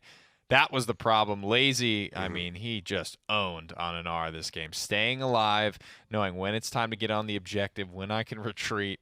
He min-maxes the character. It's not pretty. It's not super flashy, but he makes it damn near as close to all of those adjectives as he can. Huge objective time racked up there. 5-5 and 11.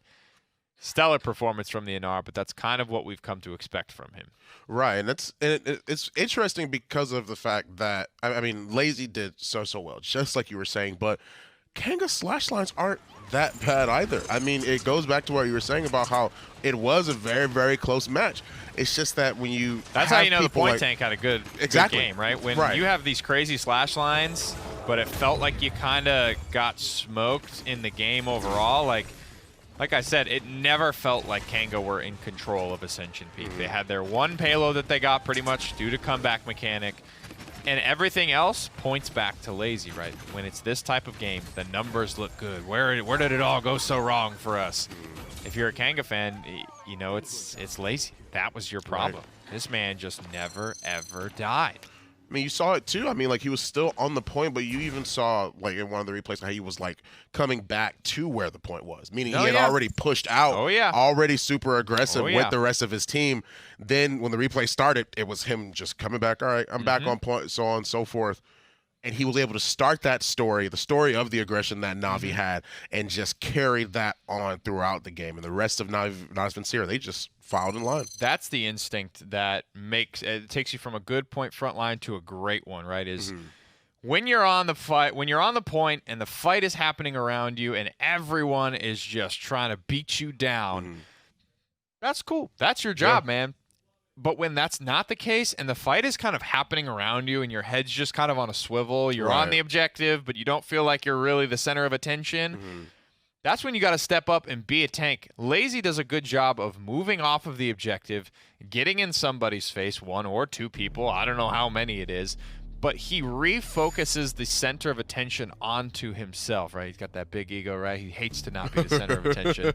But in all seriousness, that's how you do it, right? In RPGs and stuff, you have hard taunt mechanics. You have to fight me.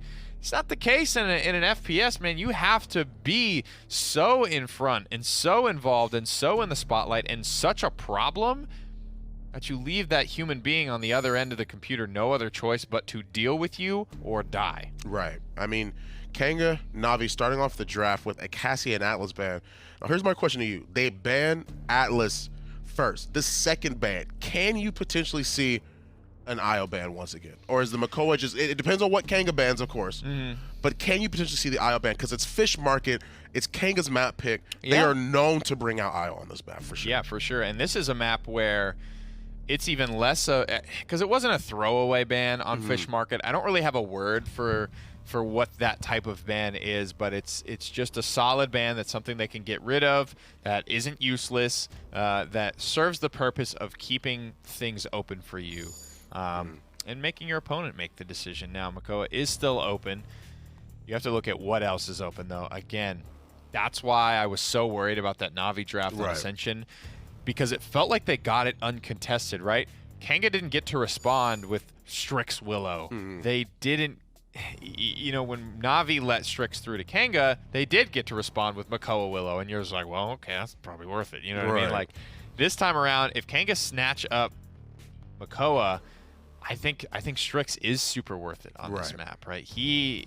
There's a conversation around him being as valuable, if not more. And then it depends on the team that you ask, right? So Na'Vi probably do that knowing that Kanga are going to take Strix. And this is kind of why, like, you know, a lot of people are bitching about Strix right now, but it's like he's kind of all right to me because it's so much about you performing, that player making it happen, that it's like, you know, he can fall so flat on his face that it's kind of like I like to see him do so well. I watch what Chronix does and Mutu does and these bank shot flares, and I'm sitting here like, I'm not doing that in my Strix. You know what I mean? I can't just do that for free. So I don't know. Strix to me is not, he's strong, but he's not that big of a problem, I think, in my mind, because it really takes that level of talent. But I could see how, you know, Premier League players get frustrated when they are constantly surrounded by that kind of talent. Their scrims, their game day, it's always that level of player. So, you know, you gotta throw him a bone every once in a while, I think. Yeah, Makoa Eevee on Navi's side. Of course, Kanga left the Makoa open because they want to be able to prioritize that Strix. So Na'Vi scooped it up instead, along with the Eevee. I mean, Kanga are using a little bit of their bank time here. They're just trying to consider their options, just thinking about who they might try and use in the complementing. Now, this is very interesting because you're running two backline DPS into the Makoa, into the Eevee. But Leon, on top of that, you win or you die. You definitely have the long-range pressure. But the thing is that doesn't, at least to me personally, that doesn't scream IO to me almost. No, and it may not be anymore at this point, Fawn. IO is still in the conversation. Right. I think on this map, she really does serve the purpose of, I'm just throwing the fox out. Right, exactly. And I'm healing you. You know what I mean? Like, anyone's going to heal you, but I'm bringing that free capture point to us. Na'Vi are drafting a pretty aggressive lineup, but it's short range. It's got to get in your face. Sanctity of the wild. Kanga, I think Kanga are in a good spot so far. I'm curious to see what they round out with here. If they go for something like a Genos, or if they go to that IO, what is it going to be? Something with turnaround potential, right? With Cassie ban, Leon taken away. It feels like Kanga have control over Navi's draft, at least forcing them. They have to pick some aggressive stuff. You know what I mean? They have to pick stuff to get in our face. If we draft a good composition that can put up the gloves and just handle it. Are you not? I don't know, man. This is getting interesting here. It is. I don't hate this from Kanga. Take our life. I don't either. And I kept mentioning IO because Kanga, and at this point, it's no surprise to anybody. This is their pick. But the BK, the Willow, I mean, I don't like Bomb King on Fish, dude. I don't either, which is why they swapped Willow. Like, that's why they don't want to be able to actually lock in that Bomb King. They want to go for the Willow, but you're running a triple DPS Kanga with the Barrack, the Strix, the Leon, the triple Buck, hit and scan. the triple hit scan. Yeah, it's absolutely. Dude, I think they got this. I do too. I mean, I really like it because you're gonna. You said it. You said it already. I was literally just like, all right, Luna, you're a good girl. Stay here. I will be right back while they're just killing everybody in the back line on like Navi. The fox died at the end of the movie. Fine, don't spoil. Unfortunate. But it's okay. It's okay. She's still gonna be able to at least be able to come back to try and contest that She'll be point. back But in I 18 seconds. Yeah, she will. I mean, but I really like Kanga's draft. I like it this go around. I think like I had that gut feeling on Ascension Peak that Navi kind of had that one wrap. I've got that feeling for Kanga. I think this is it. I think this is a draft they close the set with. I agree too. I mean, game 6. Let's not wait any longer. Casters, take us away. Back to comfort for Kanga in game 6. Just need this one on Fish Market. Not a place Natus Vincere like to be in game 6s.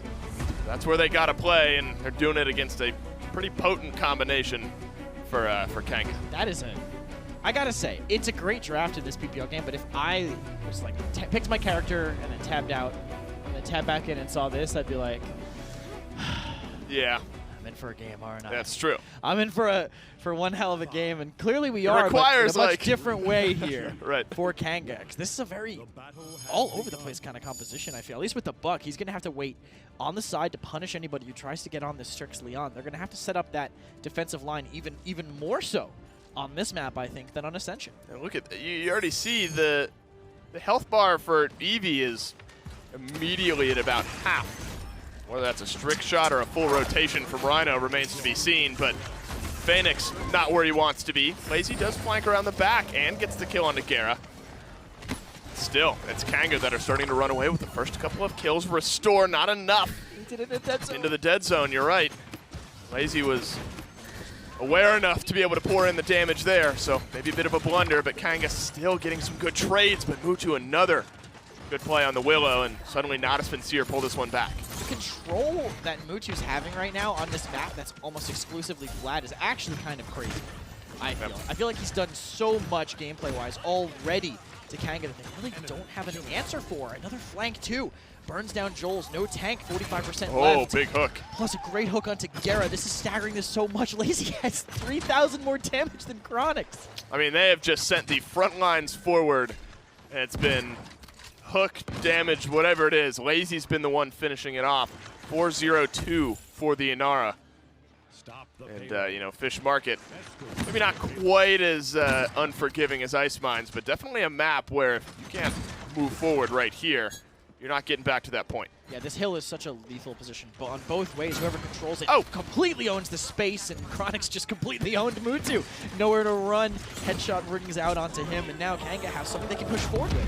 The wall goes down, so does the seismic crash. Finally, Rhino cleaned up, but you still got 2 more damage dealers that can fly in and help you win this fight. Chronix and Evi holding things down. Spend seismic crash. Don't make up any ground. Sneaky hook there from Phoenix, nearly caught on, but didn't this time. Just want to put the fear of God in him. Yeah, Ro, it makes you think twice about walking around that corner. And we kind of pointed out, I distinctly remember, don't remember the matchup, but a Strix having a very fun time, and I mean that literally, like tore apart a Willow, and I think on a separate occasion an Eevee on this map. If Chronix is in a position where he can hit his shots, this could be tough for Natus Vincere. Fake flights are going to be very difficult to pull off. True. You have to do them from cover if you're Mutu. And I mean, I think if any team can make it work, it would be Na'Vi. You know, playing around that very, very well, not overextending, not overthinking where your team's going to be. Using a lot of CC now, trying to make something happen. Jules might go down. A lot of ultimates comboed, but it ends up trading out. Wow, he gets the failsafe, but also gets the kill on Aninu before he dies. That's a big trade here. Chronix moving forward. Rhino's alongside him right now. Up and over, but the Enlightenment shuts it down. Chronix does fall. Lazy grabs himself another kill. Luna just trying to get involved as well. Lazy should stay on the cart. He would die faster if you let Luna kill him. But he's going to jump off instead. Let them fall! I don't know who is not, like, I shouldn't have burst out there, but I don't know who is not. It's a second, but every second matters at this level of play. Because he wanted the kill. If he shoots him a second before, he gets the kill. That's true. He's going to get the kill anyway. You just got to let him fall. There is no excuse. I told my team that every time, and they would still do it. Everyone just wants to hear the ding when they shoot somebody. We're simple beings. We hear the ding, and we're happy. They do get back, though, and maybe somewhat in thanks to Lazy having another second or two to get there. You would have gotten there regardless. But Chronix and Evil Eye both combined. Things looking dire for the Natus Vincere push here, and I think they realize the same. They're just going to preserve their lives, not give up any more than they need to. We're tied up at 1 after a good defense from Kanga. That defensive play, not spending anything, or at least letting Na'Vi back up and pressuring them at that last moment. Very good from Kanga because they have the ultimate advantage now. I mean, the Dread Serpent and the Ice Storm that were used to try to make that last fight work, this one right here, only half back up from then on out. So great positioning, I think, by them. This is what they have to do. They can't clump and get punished too hard by this Willow. They have to stay split and let them get surrounded so they can kind of all focus the same target and not let them get too much out of this double blaster composition that Na'Vi tried to bring out. And, I mean, they've done a decent job of mitigating their damage, at least for now. They're all beneath Lazy and Phoenix. To be fair, a lot of that's on the defensive end. You're trying to fight into that massive sideline. Right. You have to take that with a grain of salt. This is where the difference is to be made. For Natus Vincere, they're going to send Rhino all the way to the left, send Gera up top in the middle. Joel's hugging the left-hand side as well. Luna being healed up onto the point, but Lazy aggressive this set, nearly knocked back. The stun connects. Be gone, though. Doesn't find any value as Phoenix comes to the rescue, gets the kill onto Gera. Locked up as Chronix. Mutu flies on in. And one more mid-fight, one more win here for Natus Vincere. And a big quadra kill for Mutu puts them in control. I think that was a misplay from Gera. I think Gera was trying to flip behind Lazy and Begone him off the map, but he went the wrong way towards the edge. If you rewatch it at the last moment. I noticed him go backwards and I was confused. He went towards the edge, had to slow himself down, couldn't make it in time, and could have maybe had a kill on Lazy if he went the other way. I think Natus Vincere gonna grab this point, and they are. Kanga can set themselves up well on defense into the shell shield. Rhino getting aggressive, needs to at least get that kill. He does that at least, and one more chance for Kanga on the defense. It shows the PO potential of Na'Vi too, keeping their teammates alive and forcing them into bad situations on the other side just to find a kill. Na'Vi, they're cleaning up everyone on the objective. Evil Eye and Gera having to back off for now, playing this sightline again. Very, very important, I think, for the defensive team to kind of own this area. Don't let them get over the hill, because once they have that advantage, it's a lot harder with most compositions. Honestly, I feel like this composition can kind of just let them over, because they're playing into Strix Leon at that kind of a distance disadvantage. Right. They might still be able to have it, but for now, they want to keep them locked out on the other side of the zone. Natus Vincere could use a Dread Serpent to get some peel, but yeah, Chronix Rhino combination. Dread Serpent does get used. They're the follow-up, though. They're able to kite backwards, Kanga are. Leaving Luna onto the payload just to contest for the time being. So low now is Ninu.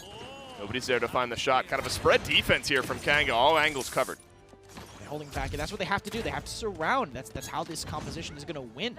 Forcing them, giving them no safe angles is why triple DPS is so good, because you can cover more that way. Right. Rhino has to back up, though, because the pressure from Ninu. Now it's on to Chronix, nice and shot. he makes it work. Headshot onto Ninu, gives them the defensive advantage that they've been looking for. If you're going to give Chronix the ball, he's probably going to sink a shot, and he does it here on defense. Still plenty of time for Natus Vincere, though, but Chronix is feeling very comfortable with where he's at right now. Is he a bit pinched? Maybe making his way to the coastline again. Rhino's going to get the kill. Same outcome, different avenue. One more time, Natus Vincere all the way back. And honestly, even if they don't get a single push, they'll still win this game as long as they keep capturing these mids. Yeah, it's true. The mid-fight is really what matters in the end. Even if with an almost impossible push, I think late game it could be possible. High Wrecker against a solo tank Barrack. It's hard to know exactly how much you can get away with. It's true. Joel's is 2-4-2, so it's a solo tank. About what you maybe expect here. The mid-fight has been suffocating from Natus Vincere. Long range. Like a rocket across the sky, the spear goes a-flying and didn't find a target there. Mutu. The children of Fish Market. Mom, look! Right, it's a shooting star. They're making wishes. Kanga are having their wishes answered with good defense here. Overtime expires. Point number 2 for Kanga. Chronix looks a lot like Joel's, if you notice that player cam. Oh, I didn't take a peek. He's changed quite a bit, but we have a play. This is probably got to be that quad from Mutu on that mid-fight. Figure it must be. Yeah, but that cleanup that he had there at the very end was crazy, and I want to see how Kanga were positioned at the start of this. They're kind of clumping again. Where's Chronix here? Chronix is right there on the edge. They're all stacking on one side, and that's just not going to work. I think maybe keep Chronix way, way back if they don't know he's there immediately, he could be able to get some pinch on people from that far back side, and denying angles, again, that's what you have to do on triple DPS. You out-damage them by controlling more lanes. And you're right. I mean, they've really opted for that dock side, the left side, and Natus Vincere have been able to push right on through and find the advantage. We'll get a look maybe how Kanga try to trade things out here. Still kind of opting for the left. Evil Eye's right there as well. Chronix is baiting now, though. Chronix, you're right, is still way far back right here. Phoenix and Lazy still moving forward, a bit of a roundabout fight. Gotta be careful, you could get your sniper charged down. Chronix is way in the back on his own here, but now he can go into stealth, move forward. Faithlight used as well as the Ice Storm. One more shot. Eyes are turned. Chronix likes that. Hits a couple, but only gets one kill as the other two DPSs do it as well. And this is a much better looking mid fight from Kanga, and they have not used a single ultimate, with a chance to zone with all 5. Crazy how much better triple DPS is when you don't all do your football huddle mid-fight. So easy for them to just get that surround. Chronix, great patience, not moving in until the rest of the team was all the way back on their side, completely freeing him up. They used their movement and everything. Be Gone used just to buy a little bit more time, but it actually didn't even knock Lazy off of his mount. He managed to get back in it. They might get Evil Eye here too, but the CC might just be too far off of the objective. That's a hook into a Dread Serpent that catches out Evil Eye. Jules drops the Dome Shield at 90% for Kanga. Ninu looking to move forward. Gara caught out right here. One last shot will do it. Ninu misses it. Ninu makes good on the second chance. So Gara goes down. Enlightenment from Rhino flies on through. Jules with the only saving grace here, but Chronix is still alive in this fight. Overtime is on. If the Strix can continue to tilt this one in their favor, it may be good. Phoenix into the Ancient Rage, but getting chipped away by the overwhelming damage of Kanga. Overtime is over. And Kanga with a chance to win the set with one more push. And this is a great place for them to be pushing. If they can get 1 or 2 kills and get their backline set up on that hill, this is going to be almost insurmountable for a Na'Vi to try to take back. We'll see how they do this. They're actually going to be poking a little bit onto the side, but that's not going to last too long. Lazy finds Evil Eye, but he's so separated from his team. Kanga have plenty of time to disengage and wait for that respawn to come back in. You can see Chronix just kind of hovering the horizon above the houses there, just waiting for Eevee, maybe a Willow to blink on over, most likely an Eevee. Seismic Crash from Lazy, wide right this time. As consistent as he was at the beginning of this set, at least here on Fish Market, the last couple of, not really found any targets. Look how aggressive he's being right now, though. And I think it's because Kanga's stacking up again. They know this is going to be their weakness. Rhino caught out. The Moonlight keeps going to Joel's. The targeting kind of tough for Gara to be able to manage here, but now all these cooldowns are down for Lazy. He gets caught out and Kanga ended up on the better end of this. Yeah, the wall falls and you got a lot of damage waiting on the other end if you're Natus Vincere. Into the ice block is Ninu. Maybe he's able to make something happen, somehow staying alive. Finally, Evil Eye grabs the kill and Mutu falls as well. Got a minute and 15 seconds left. Payload moving forward finally. Depending on how far Kanga can get, this could become a lot easier with their range. This is going to depend on how aggressively they go without checking. Because both tanks are on mounts on both sides. If they walk into them, it's going to be significantly harder to make it through. But it looks like Lazy's been found early. Faithlight coming around on the flank, but who is going to be able to watch this angle? He's playing carefully. He knows Chronix is waiting to just land a shot. He has his eyes on the horizon. Faithlight down to the ground. Realizes a loss of life here could spell the end of this game and the end of this set. Both teams playing carefully. Faithlight is a big ultimate to be used. Kanga just waiting for the right moment to go. I mean, I love watching seeing as soon as he sees Chronix, just instantly cancels it. Be Gone does not connect on anybody. The Eevee wasn't in the way at the last moment. With Joel's down, they have to disengage if they want to have another shot at this push. Big play from Ninu as well. Gets the opening kill into the ice block. Still time left, though, for Kanga. Depends how staggered out they get right now. If they're able to all get out and regroup, maybe. No real flank potential, no real backdoor potential from them here. The retake will be on. 6, maybe. Actually, maybe not. Depends on the wall, I think. Oh, Rhino's zooming on in there. Joel's rocket boots in as well. Wall around the corner is in range of overtime. That Cauterize is going to mitigate a lot of that restore to 40 health. He actually jumps back in and over. One stray shot connecting. Would have been the end of Evil Eye there. This first kill, they can combo Dome Shield with this if they want, but they're being so conservative. It makes sense because the final mid's coming up, but they had so many decent advantages they could have taken there. Rhino still trading back and forth. Chronix manages to get Phoenix there, but Mutu's going to burn him down, and Kanga, I don't think they'll be able to keep this card going. No, this is a brilliant fight for Natus Vincere, and we're going to a .7. And And what's on the line is either a Game 7 or a Kanga set win here. If it's anything like the last mid-fight, if Kanga can perform the same, they'll run away with this one. For sure, but the same play's not going to work. Right. Navi's not going to fall for that same bait twice in a row. If anything, they're just going to have someone check. Honestly, maybe Chronix waits even further back. Right. Maybe Just Chronix back just in waits base. in spawn, waits for them to go, and then mounts back in. Does he have Master Riding? I'm just curious about that really quick. We'll see if that's even going to be an option, if that's it.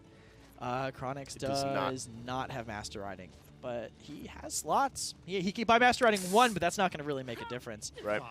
But either way, Kanga looking good in that mid-fight, looking good on their defenses. They just have to stop stacking up as 5. That's what's punishing them so hard by Na'Vi.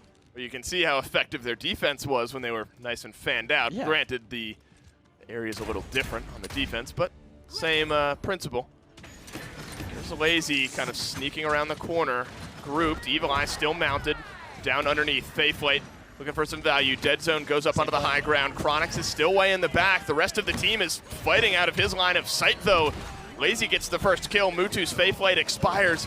He's able to get out with his life, but not before Rhino finds the final shot. Chronix looking to find the angle now. He does find one on to Ninu. Phoenix does shell spin in, gets the kill. On to Chronix, and Joel's is locked up as well. So much CC, just Rhino and Evil Eye alive against 2 tanks, but they have no heals. They could chip them down.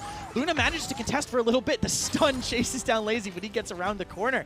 They don't have to put themselves under threat to contest this point. That's the power of Io. They just have to put themselves in the best position for this retake, and Lazy doesn't know he was spotted. He constantly kite away here. Ice Storm connects onto Evil Eye, but it looks like he'll walk away from it. Watch out for Lazy. He's around the back line there, still alive, chipped away into the wall. Rhino just needs to connect one more time. Enlightenment to seal it up, and does just that. But Mutu's able to trade out Ninu into the ice block. Evil Eye just one more shot, leaps up, leaps over. Mutu trades out the kill. Kanga Esports down to 2. Na'Vi down to 3. 99% for Natus Vincere. Joel's is gonna go down. Kanga are gonna fall as well. And it's looking like we're headed to a Game 7. Great play by Na'Vi at the end there. I think Chronix maybe just went a little bit too forward, but Na'Vi immediately pounced. As soon as they saw where Chronix was playing in that little corner, Phoenix dove in, took him down, and we saw how important he was to that play. I mean, he was the sole reason they won, the only mid-fight that they took. I mean, we have seen, or we saw sort of the both sides of that Kanga composition in that game. An overwhelming mid-fight win, very successful on the defensive end as well. Not really ever any close to Natus Vincere capturing.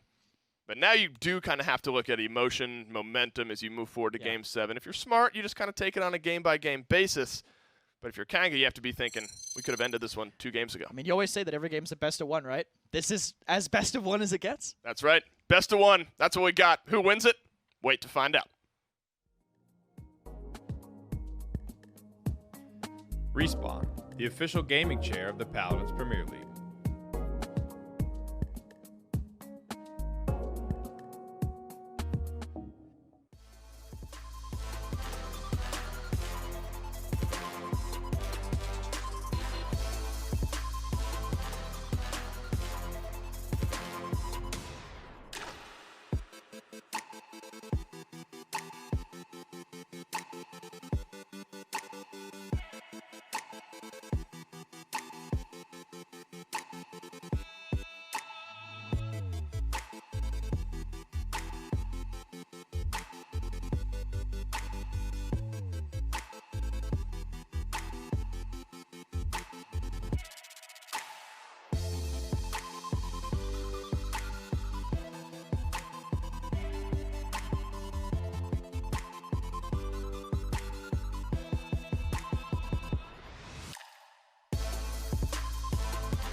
Welcome back in, guys. Game 7. Now, this is very, very hard for Kanga to be able to at least, hopefully they can be able to try and bring out, their fighting spirit still, find the momentum, be able to close this one out, because this is what we were talking about, Nick. This is why this is literally the problem match that we were worried about happening. This is the struggle for Kanga, just closing these sets that they had such a commanding lead of. It sucks because that was the draft, I felt like. That was the one to do it. They had kind of all the pieces to these win conditions that had been working well for them in the past. Just a couple of, frankly, pretty standout performances from Na'Vi helps us stifle that. I mean, Na'Vi needed to get aggressive. They absolutely did. I think Mutu did a pretty solid job there on the Willow as well with what he was dealt. This triple hit scan kind of lineup is very, very tough to deal with, but he certainly made the best of it. Yeah, I mean, you see it in the slash lines here, also telling a little bit more of the story. And, actually going negative, but everyone else, I mean, on Natus Vincere, they're the ones with the win. They were the ones able to actually close this map out on Fish Market, and they just so happen to be looking good doing it. I mean, 12-7 and 12 for Mutu, 9-8 for 9-8 as well for Evil Eye. Actually, they're swapped in this case. I mean, Lazy was looking good, 9-9 and 13, but Mutu is going to be the person it is that always comes to mind because of the fact they had the Willow.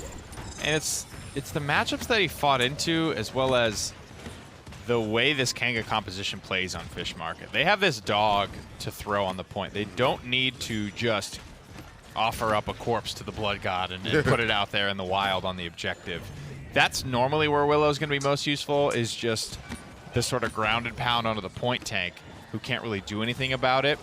But look at these engagements. Look how close quarters Mutu is, playing this pick. He made sure that he got and stayed involved in these fights. That traditionally isn't where you're seeing Willow fight from, but he really played a match. He played the match in front of him. He knew he had to get involved, and he knew he had to make it happen, because obviously these targets weren't going to come to him. They weren't going to present themselves to him in a positive light, right? He's at this triple DPS, triple hit scan. They're going to be slapping him at the sky at every possible turn. They have the range advantage over him, and he had to find a way around it, and he certainly did. No, the subtle nod, giving it to the camera right there. But, I mean, Natus Vincere, I want to give credit to Lazy again. I mean, we've done it before, but the fact he was hitting those flanks, man. I mean, he was going all the way around back, literally sniping out people with Seismic Crash, able to get those stuns, and Natus Vincere were just able to follow up accordingly. And they were able to follow up throughout just this entire match, this entire set. And now that we're at 3-3, it's gonna be hard. It's gonna be that was a fun one to watch, because you got to see Na'Vi do a lot of unconventional things with what looked like a pretty conventional draft, showing that while it may not have paid off necessarily for them to invest all that time learning how to do triple DPS and stuff like that, it does feel like they learned how to play a different style, even with the same types of draft. And it's one of the things that Navi's always been pretty good at, is just being adaptable through a set to play the game in front of them. Even if it doesn't mean making drastic changes in the champion draft, they can position and strategize around what has been working for them to kind of get a win in a different light. Yeah, I mean, they definitely have to be able to find that sort of mojo. Maybe Kanga at least has to be able to harness the first two games, find out what it was that went right there, try and be able to clap back against Na'Vi right now. But I mean, like, it's going to be a rough game. I mean, Kanga, once again, they were down for a little bit. They have to be able to make sure they can close this one out for sure. Definitely, the momentum's sliding back heavily into Navi's favor, and that's even if you can identify, and I think it's pretty easy and it's fairly clear what went right for Kanga, right? They had that win condition set up, and that's why I thought they were going to close it out here, because it looked like they had something very reminiscent of games 1 and 2. But the problem now is that Na'Vi are that very experienced team that has succeeded under pressure. They've been in these Game 7 situations before, and they're in a team that evolved, and part of this comes with that experience. They can evolve mid-set, and they can continue to get better. And that's probably where I draw the line for Kanga, and that's what they're struggling with right now, is how do we continue to evolve in the later games of these sets, right? We're going to come out, we're going to do something, we're going to be very successful, we're going to go up early in this set. Sure. Na'Vi figure it out.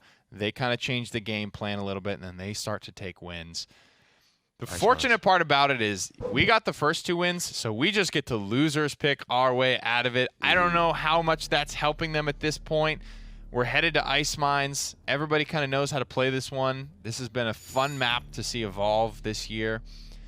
But the map is hardly the deciding factor in Game 7. I think it's not polarizing enough. There's not enough left in the pool. With 4 taken out, 6 played, you have so many maps that the playing field is essentially level going into the draft. So it all comes down to how you pick and how you play.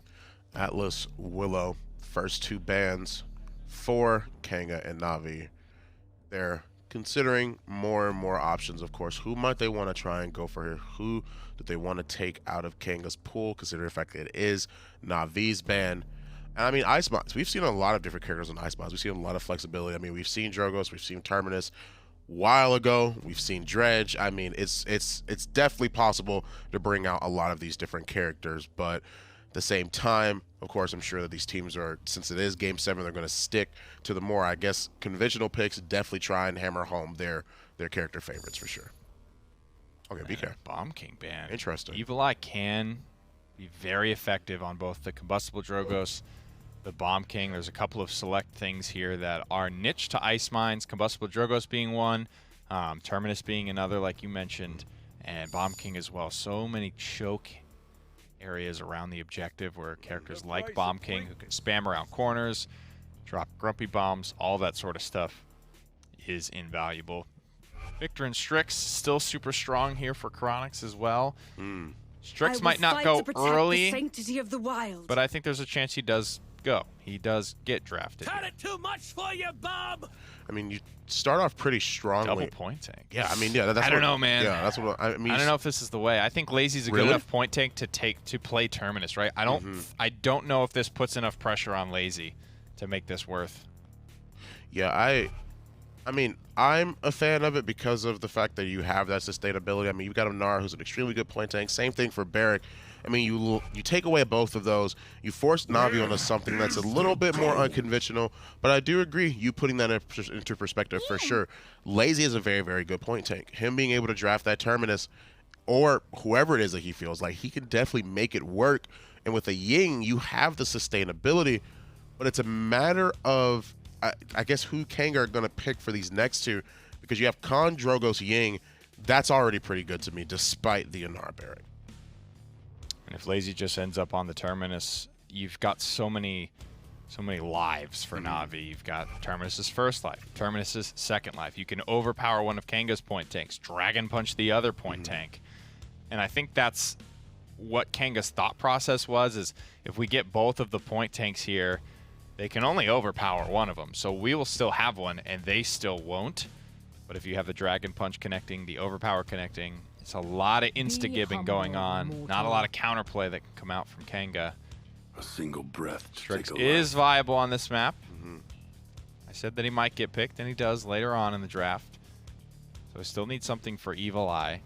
Willow's banned, Bomb King's banned, Drogos is picked. Eevee's not super popular. I'm not sure where he will head, man. There's not a lot of great things left for him. Yeah. Navi still need their point front line again. Terminus has been working well for a lot of different people at different levels of play, too. You've got Zarini in the Premier League. Dethroner played it in the minor league. Navi might be going to the Fernando. It's not the same style that everyone else has had. Let's make this interesting. Okay. Double That's what blaster. they're going to do, man. Look at this. I mean, Overpower, Yeah. Evil Mojo, Dragon Punch. You've got so many ways to insta-gib the front line from Kanga. I worry about this being almost a snowball landslide type of victory. Drogos and Pip are two characters that charge their ultimates extremely quickly because of the ability, poke around corners, and Pip's ultimate just charges fast, period. It's not because he gets a ton of, of damage uptime. If they get their ultimates first, they're just going to win this first point fight. Then they'll have Overpower and stuff in the second round. I don't know. Gut feeling is saying Navi here. Yeah, I mean, you were mentioning how Eevee's not too great on that on this map on Ice Mines, but you've got Pip, you've got Fernando. Now they're forcing Kanga to be the ones in the rough spot here. I mean, they're running double blaster. Yeah, Furia doesn't Eevee, really synergize with this right. composition from Kanga either. Like, Right. you Enflame, and then what happens? Right. Like, Inar's W keying you. It's like it's not that scary, right? Yeah. I don't think this team fight gets much scarier with Enflame online.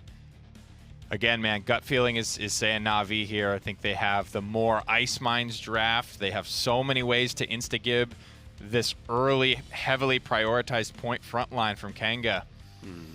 And they have the momentum. Can't forget about that. Right. The context of this match. Kanga were up 3-1. And it was the perfect loss to take them to 3-2 too, because it's like they kind of got blown out on Ascension Peak, so it's an easy one just to shrug off, forget about, and then close the set. But that didn't happen. I gotta vote Navi now. Yeah, I stand with Navi in this case, man. I mean, I just sort of have to. Their draft's looking really, really good. Kanga, they're going to have to try and really close this one out. Is the momentum that Na'Vi have too much? We'll find out when we throw it right down to the casters. I don't know. Nick's gut feeling is rocking about a 50% correct rate at this point. He goes Na'Vi. One more time here. They do have momentum on their side. Same, Spunky. That's how Kanga are feeling right now. They can't believe it. They were up 3-1. Now you're tied at 3. And, you know, I think I'll echo the desk. I'm scared of what Na'Vi have brought. If you get a full team fight going, that is a scary draft that Na'Vi have brought to the table. Yeah, for sure. I think Kanga kind of messed up the draft a little bit.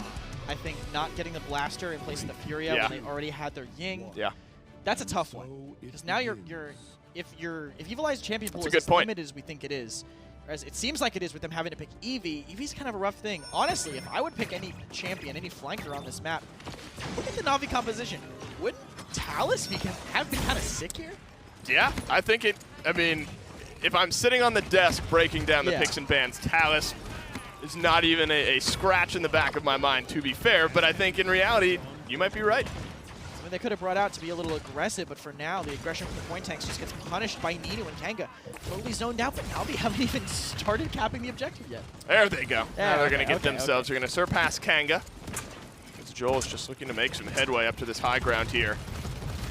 These point fights can be so impactful in the context of Ice Mines. Right back off of the point now go Natus Vincere. Kind of sending one maybe touch here and there. It's a very slow burn of a mid fight. Ice Mines is kind of flash in the pan. One fight, and then it's over because it's so hard to break a zone. Natus Vincere now on the back foot as Kanga look to retake. See if they can manage to do it. Only 27% on this the is cap right now, either. They're finally getting it, and they have an ultimate to back it up. But walled off by Rhino, he has to go the long way, and he's going to actually make it to Joel's in the last second of the Dragon Punch. Yeah, you wall him off, but you send him right to your teammate. That opens things up for Evil Eye, though, to grab a kill. 63%, so a lot of ground made up there for Natus Vincere. Evil Eye so low. Rounds the corner into the ice block. That cooldown is now down. Phoenix pops the Immortal right on time, and Flame to counter out from Kanga. Once the Immortal wears out, Phoenix isn't going to live. He's on the con, rather, so it was Lazy who popped the Immortal there. Kanga looking to retake here. They get their ultimates, and they're the ones who with a chance to zone out Na'Vi. They have some people close by. Honestly, this is going to have to be on the back of both of the support ultimates. Illusory Rift, Evil Mojo. I was going to say both have to connect, but you're not really connecting an Illusory Rift. It's coming out now to keep Na'Vi sustained and to get them into the fight. Maybe buy a little bit more time, but it looks like Lazy might go down immediately. Kara has to fly himself backwards. Chronix, this big, long rotation. He's on the Natus Vincere side of the map, and he's actually grabbing a kill. Mutu uses the Evil Mojo. They're able to get a couple of kills on it. All you have left, though, are Lazy and Phoenix. Dome Shield from Kanga drops down as well. They're going to keep Lazy just at bay a little bit. Shield is up. There's the overpower. Gets rid of the point tank for Kanga as Phoenix throws up the shield and backs off, but it's 99% for Kanga. No room for error. Rocket Boots gets Joel's right back onto the map. Phoenix was so low. Actually goes down to the chip from Kara, but no cooldowns up. Everybody's poking. Another Dragon Punch from Ninu is charged, but the frags are trading back and forth right now. Another Inflame, but I don't think Evil Eye has the sustained damage to burst through what's on the point. But it looks like Chronix does. Chronix is there, but Lazy gets the kill as well. Overtime now draining away. You might have to trade in with your clone if you're Spunky. He does in an unbelievable first mid fight on Ice Mines. 4 minutes into the game. 2 rounds of ultimates long, and Kanga are able to strike first. That was a 4-minute mid-fight. Back and forth constantly. Lazy, Nando's one of the slowest ultimate chargers that we have. Yep. He just got his second Immortal already. That shows how much of a bloodbath this has been. Phoenix is currently trading alone on this side, but Na'Vi actually just looking to go in very aggressively. No tank right now, though, to keep the Lazy off of their backline. That's an important kill that Lazy was able to trade out because Chronix killed him immediately. Ninu. And for the damage, Mutu finds it. 2 minutes left. Finally, a bit of a slow moment in this game as Kanga are swept rather, and they're maybe probably weeping because they couldn't continue that payload moving. And 45 seconds left, but such an unforgiving push, especially if Natus Vincere started off this way. That was unfortunate from Rhino. He was trying to just wall Phoenix off from Evil Eye, but he was a step too far away. Unfortunate sacrificing his teammate to the Didn't want to see it. Just take it away. I can't watch you go like that right now. Kanga actually doing decently gets this zone. Chronic's hitting some good shots, but gets dangerously low. Very tough for them to push into this Drogoz. But Evileye hits a great air shot to take down Ninu. If they can keep this momentum, you're giving yourself a chance. Just one more shot onto Spunky. They're able to finally find the kill as Gera puts another one under his belt. Mutu's going to kite backwards. He's the last man standing in range for Natus Vincere. If you're able to... Okay, so he's going to self-stagger. Let him jump. Jules grabs the kill. Somehow rocket boots forward and bursts him down before hitting the... I actually might have just left. I'm not even kidding. Just to go to the booth. Because that would have been like... need help. At how healthy Pip was there, it would have been a mechanical feat, I think, to somehow kill him before he hit the skybox. But that's not to be. Actually, some long-range shots. Chronic's got to be careful there. Good on the ground. Yep. Catching in Phoenix here, Rhino. Pushing him, zoning him in, and actually Okay. both tanks immediately go down for Na'Vi. Mutu gets the trade back from that high ground. That's where Pip will feel comfortable here. Jules into the rocket boots, throws up the shield as well. Gets a little bit of healing from his team. Ninu kind of locked in there on this Drogoz. Actually might be able to find the kill onto Jules. Get some healing from his Furia. It's going to round the corner, and Gera is now going to stagger out. Natus Vincere down to 3. If any more kills fall, which one more does from Gera, this becomes much more difficult. Just kind of have 5 ultimates ready to push. This is crazy that it's being staggered this much. They need to find a kill now. Phoenix actually gives himself away with that Commander's grab. Lazy still holding the point, buying just enough time for the DPSs to come back. But no shield, there's nothing else NATO can really do. They don't want to spend the Immortal, and everything's falling for Kanga. Yeah, this is going to go in, and Kanga, after a actually pretty decent zone from Natus Vincere, able to retake, get the payload moving, and grab themselves their second point. They did save their ultimates, though, for Na'Vi. Important to look at going into this fast cap mid-fight. Just that play from Phoenix on the mid, that overpower that kind of turned things around. Well, for a bit anyway, until they ended up losing it in the very end. Very close Commander's grab here, too. Honestly, good for Jules that he had that secondary dash, but still great by Phoenix, controlling that right side. It's one of the things Khan is very strong at on this map, controlling any area with environmental hazard. He's definitely the most lethal for it. What a performance by Gera right now, though. Yeah. Not just in kills, but he's also out-damaging Khan and Pip on the other side. It's been a difference maker. It's been a difference maker, to be sure. Especially in that mid-fight. That's where a lot of that came from. And on the push, even. At the right moments, Gera has found some space. Lots of master riding here. 8 to be total. 1 player on either team without it. Sorry? Classic Ice Mines. Yes.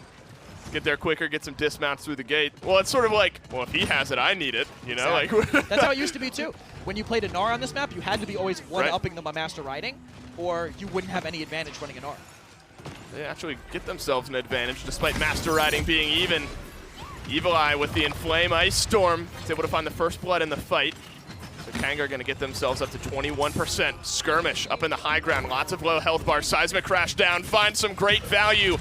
Lots of stuns for Kanga to capitalize on. Spunky instead is the only one getting a kill. Ninu looking to retake with this Dragon Punch. Does get Rhino there, and it's comboed with the Immortal, but if everyone else on Kanga can either get away or die right away, they could still have a chance. Chronix actually manages to get a trade, but this is anything but good right now. I feel like this is just staggering his death. He's getting chased down. No way you're going to trade that kill. Strix is good, but he's not that good. And now Kanga's going to have to take this refight. They have a Dome Shield, but they're not going to have that overwhelming damage that Strix brings to the table. Got Dome Shield versus Overpower. 89 versus 57%.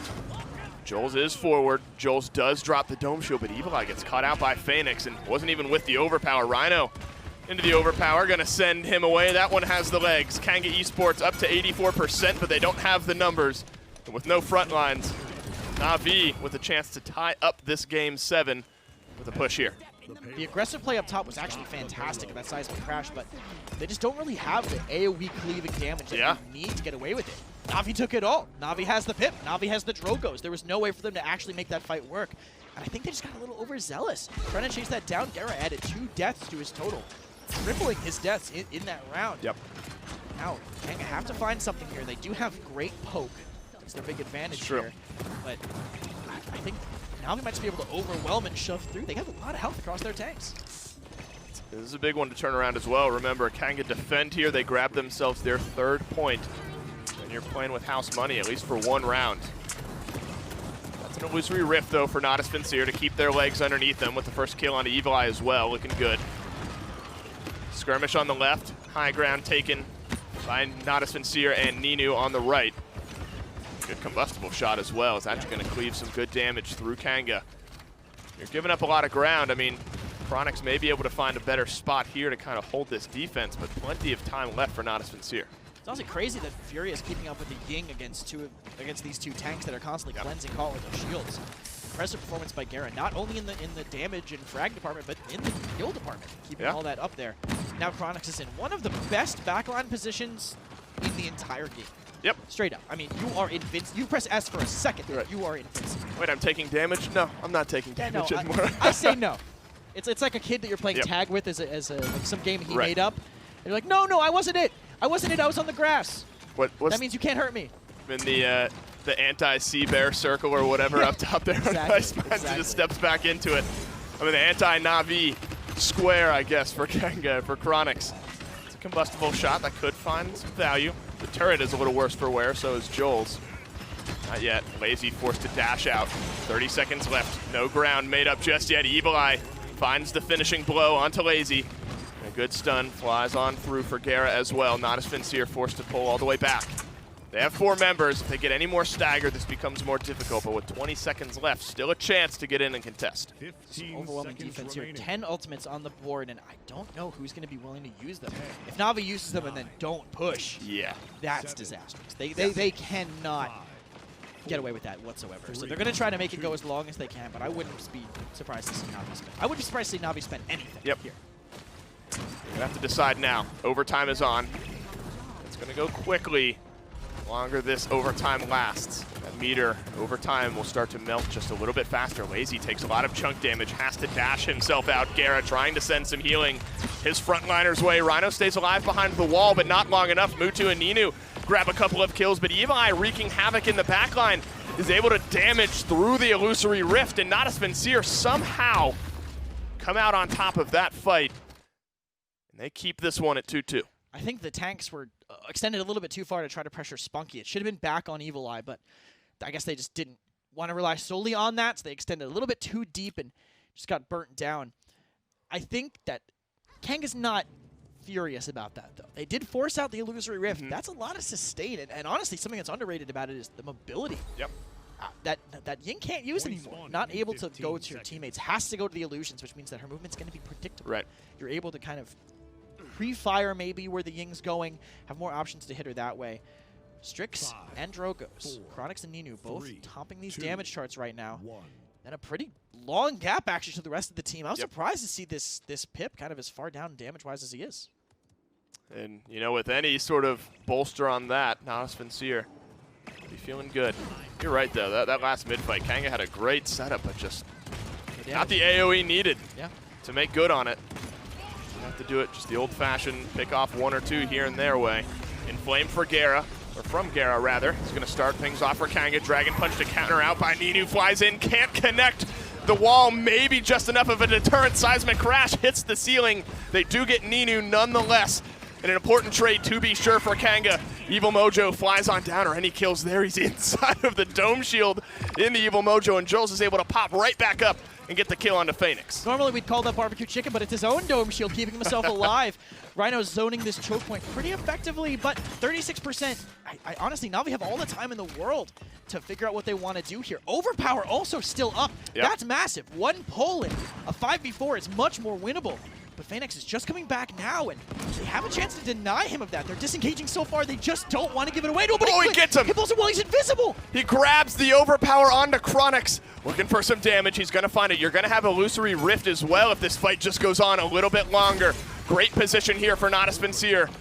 They're looking for just one more pick maybe. Up and over goes Ninu. There's your Illusory Rift to provide a little bit of extra healing. Big double kill from Ninu. Make it 3 for the Dragon.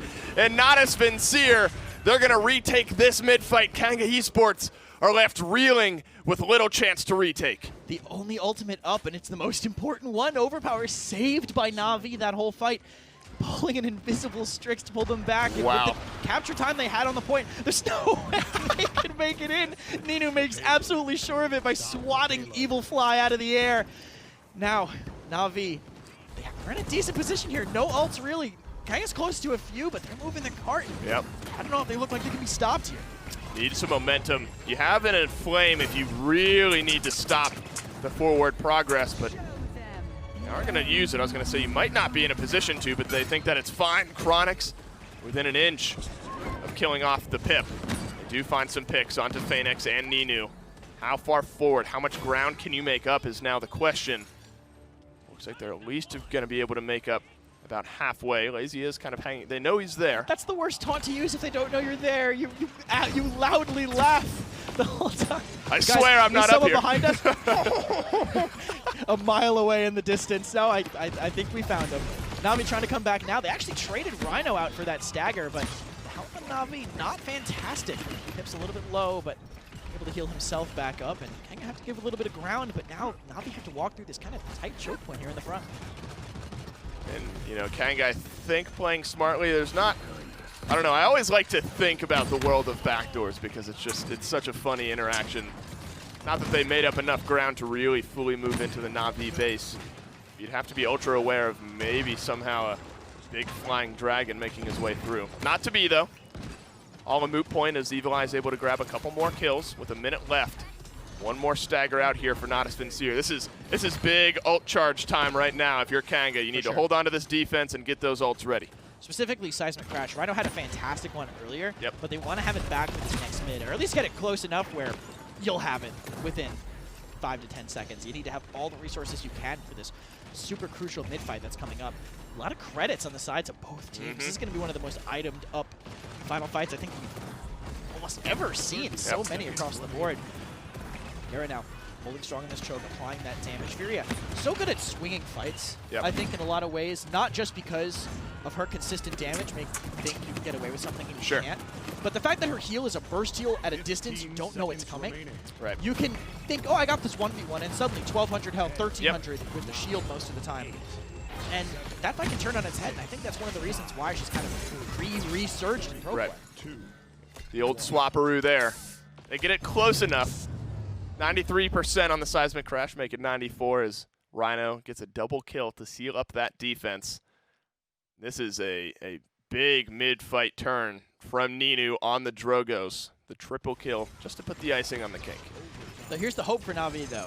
Let's hope this wasn't Ninu's play of the game. You know, let's hope this wasn't Ninu's most monstrous play. Gara burning out from that. Such good shots by him. Seriously. Yeah. Every rocket, every spit connecting, and that's what you need from your Drogos player. That sent Gara off the map? I think he might have died prior. I think he was on the very, very edge. That was close. He just got chipped by the combustible. That was close. The combustible doing 99% of the legwork, probably 100 there. At any rate, the triple kill.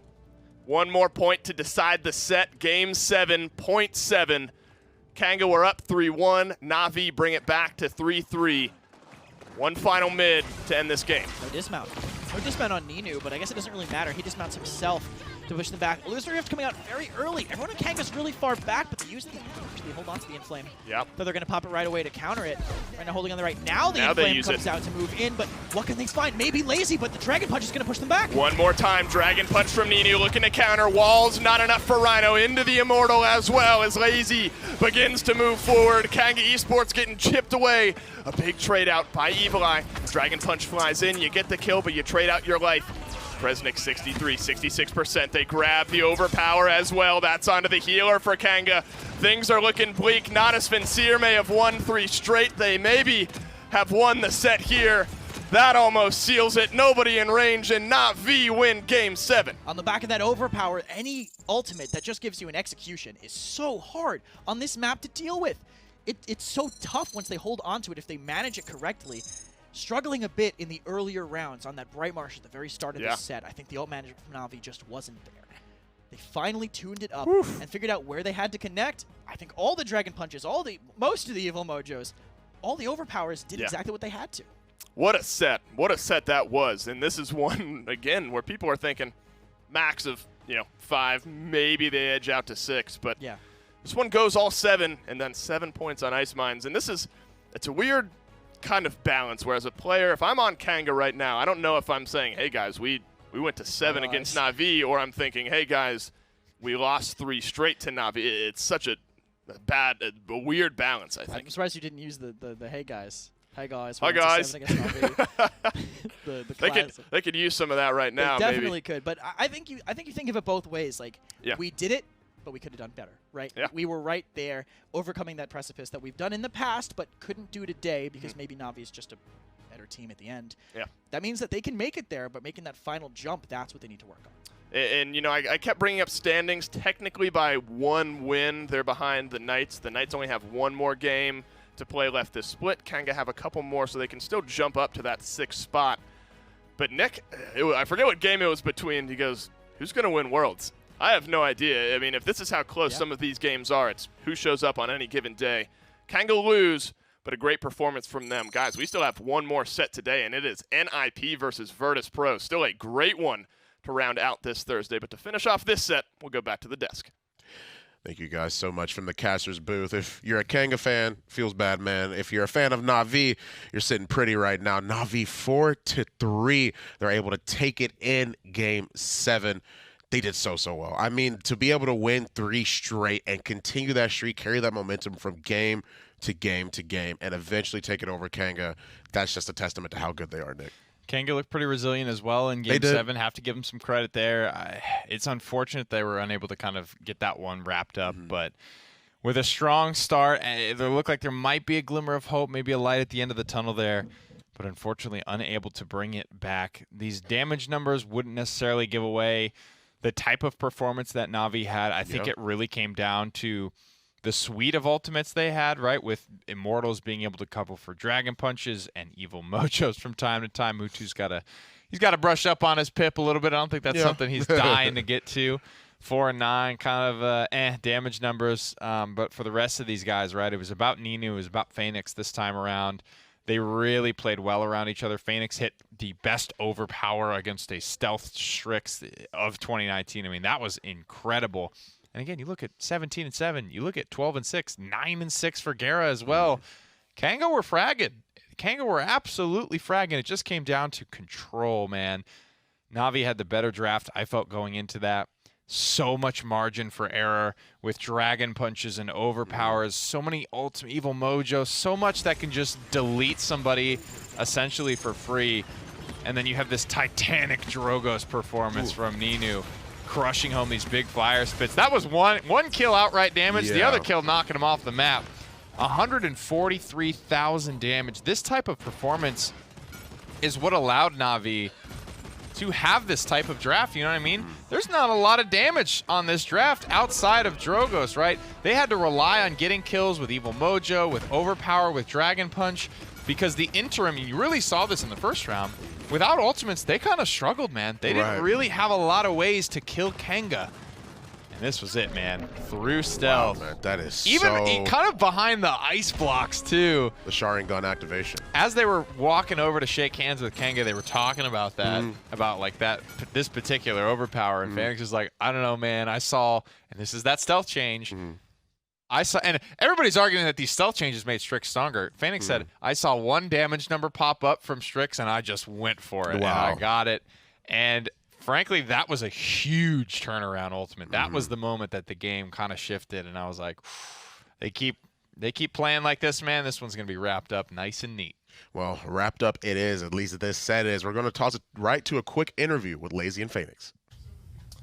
All right, guys, Game 7 comes to a close in a 0.7 as well. Tense moments there.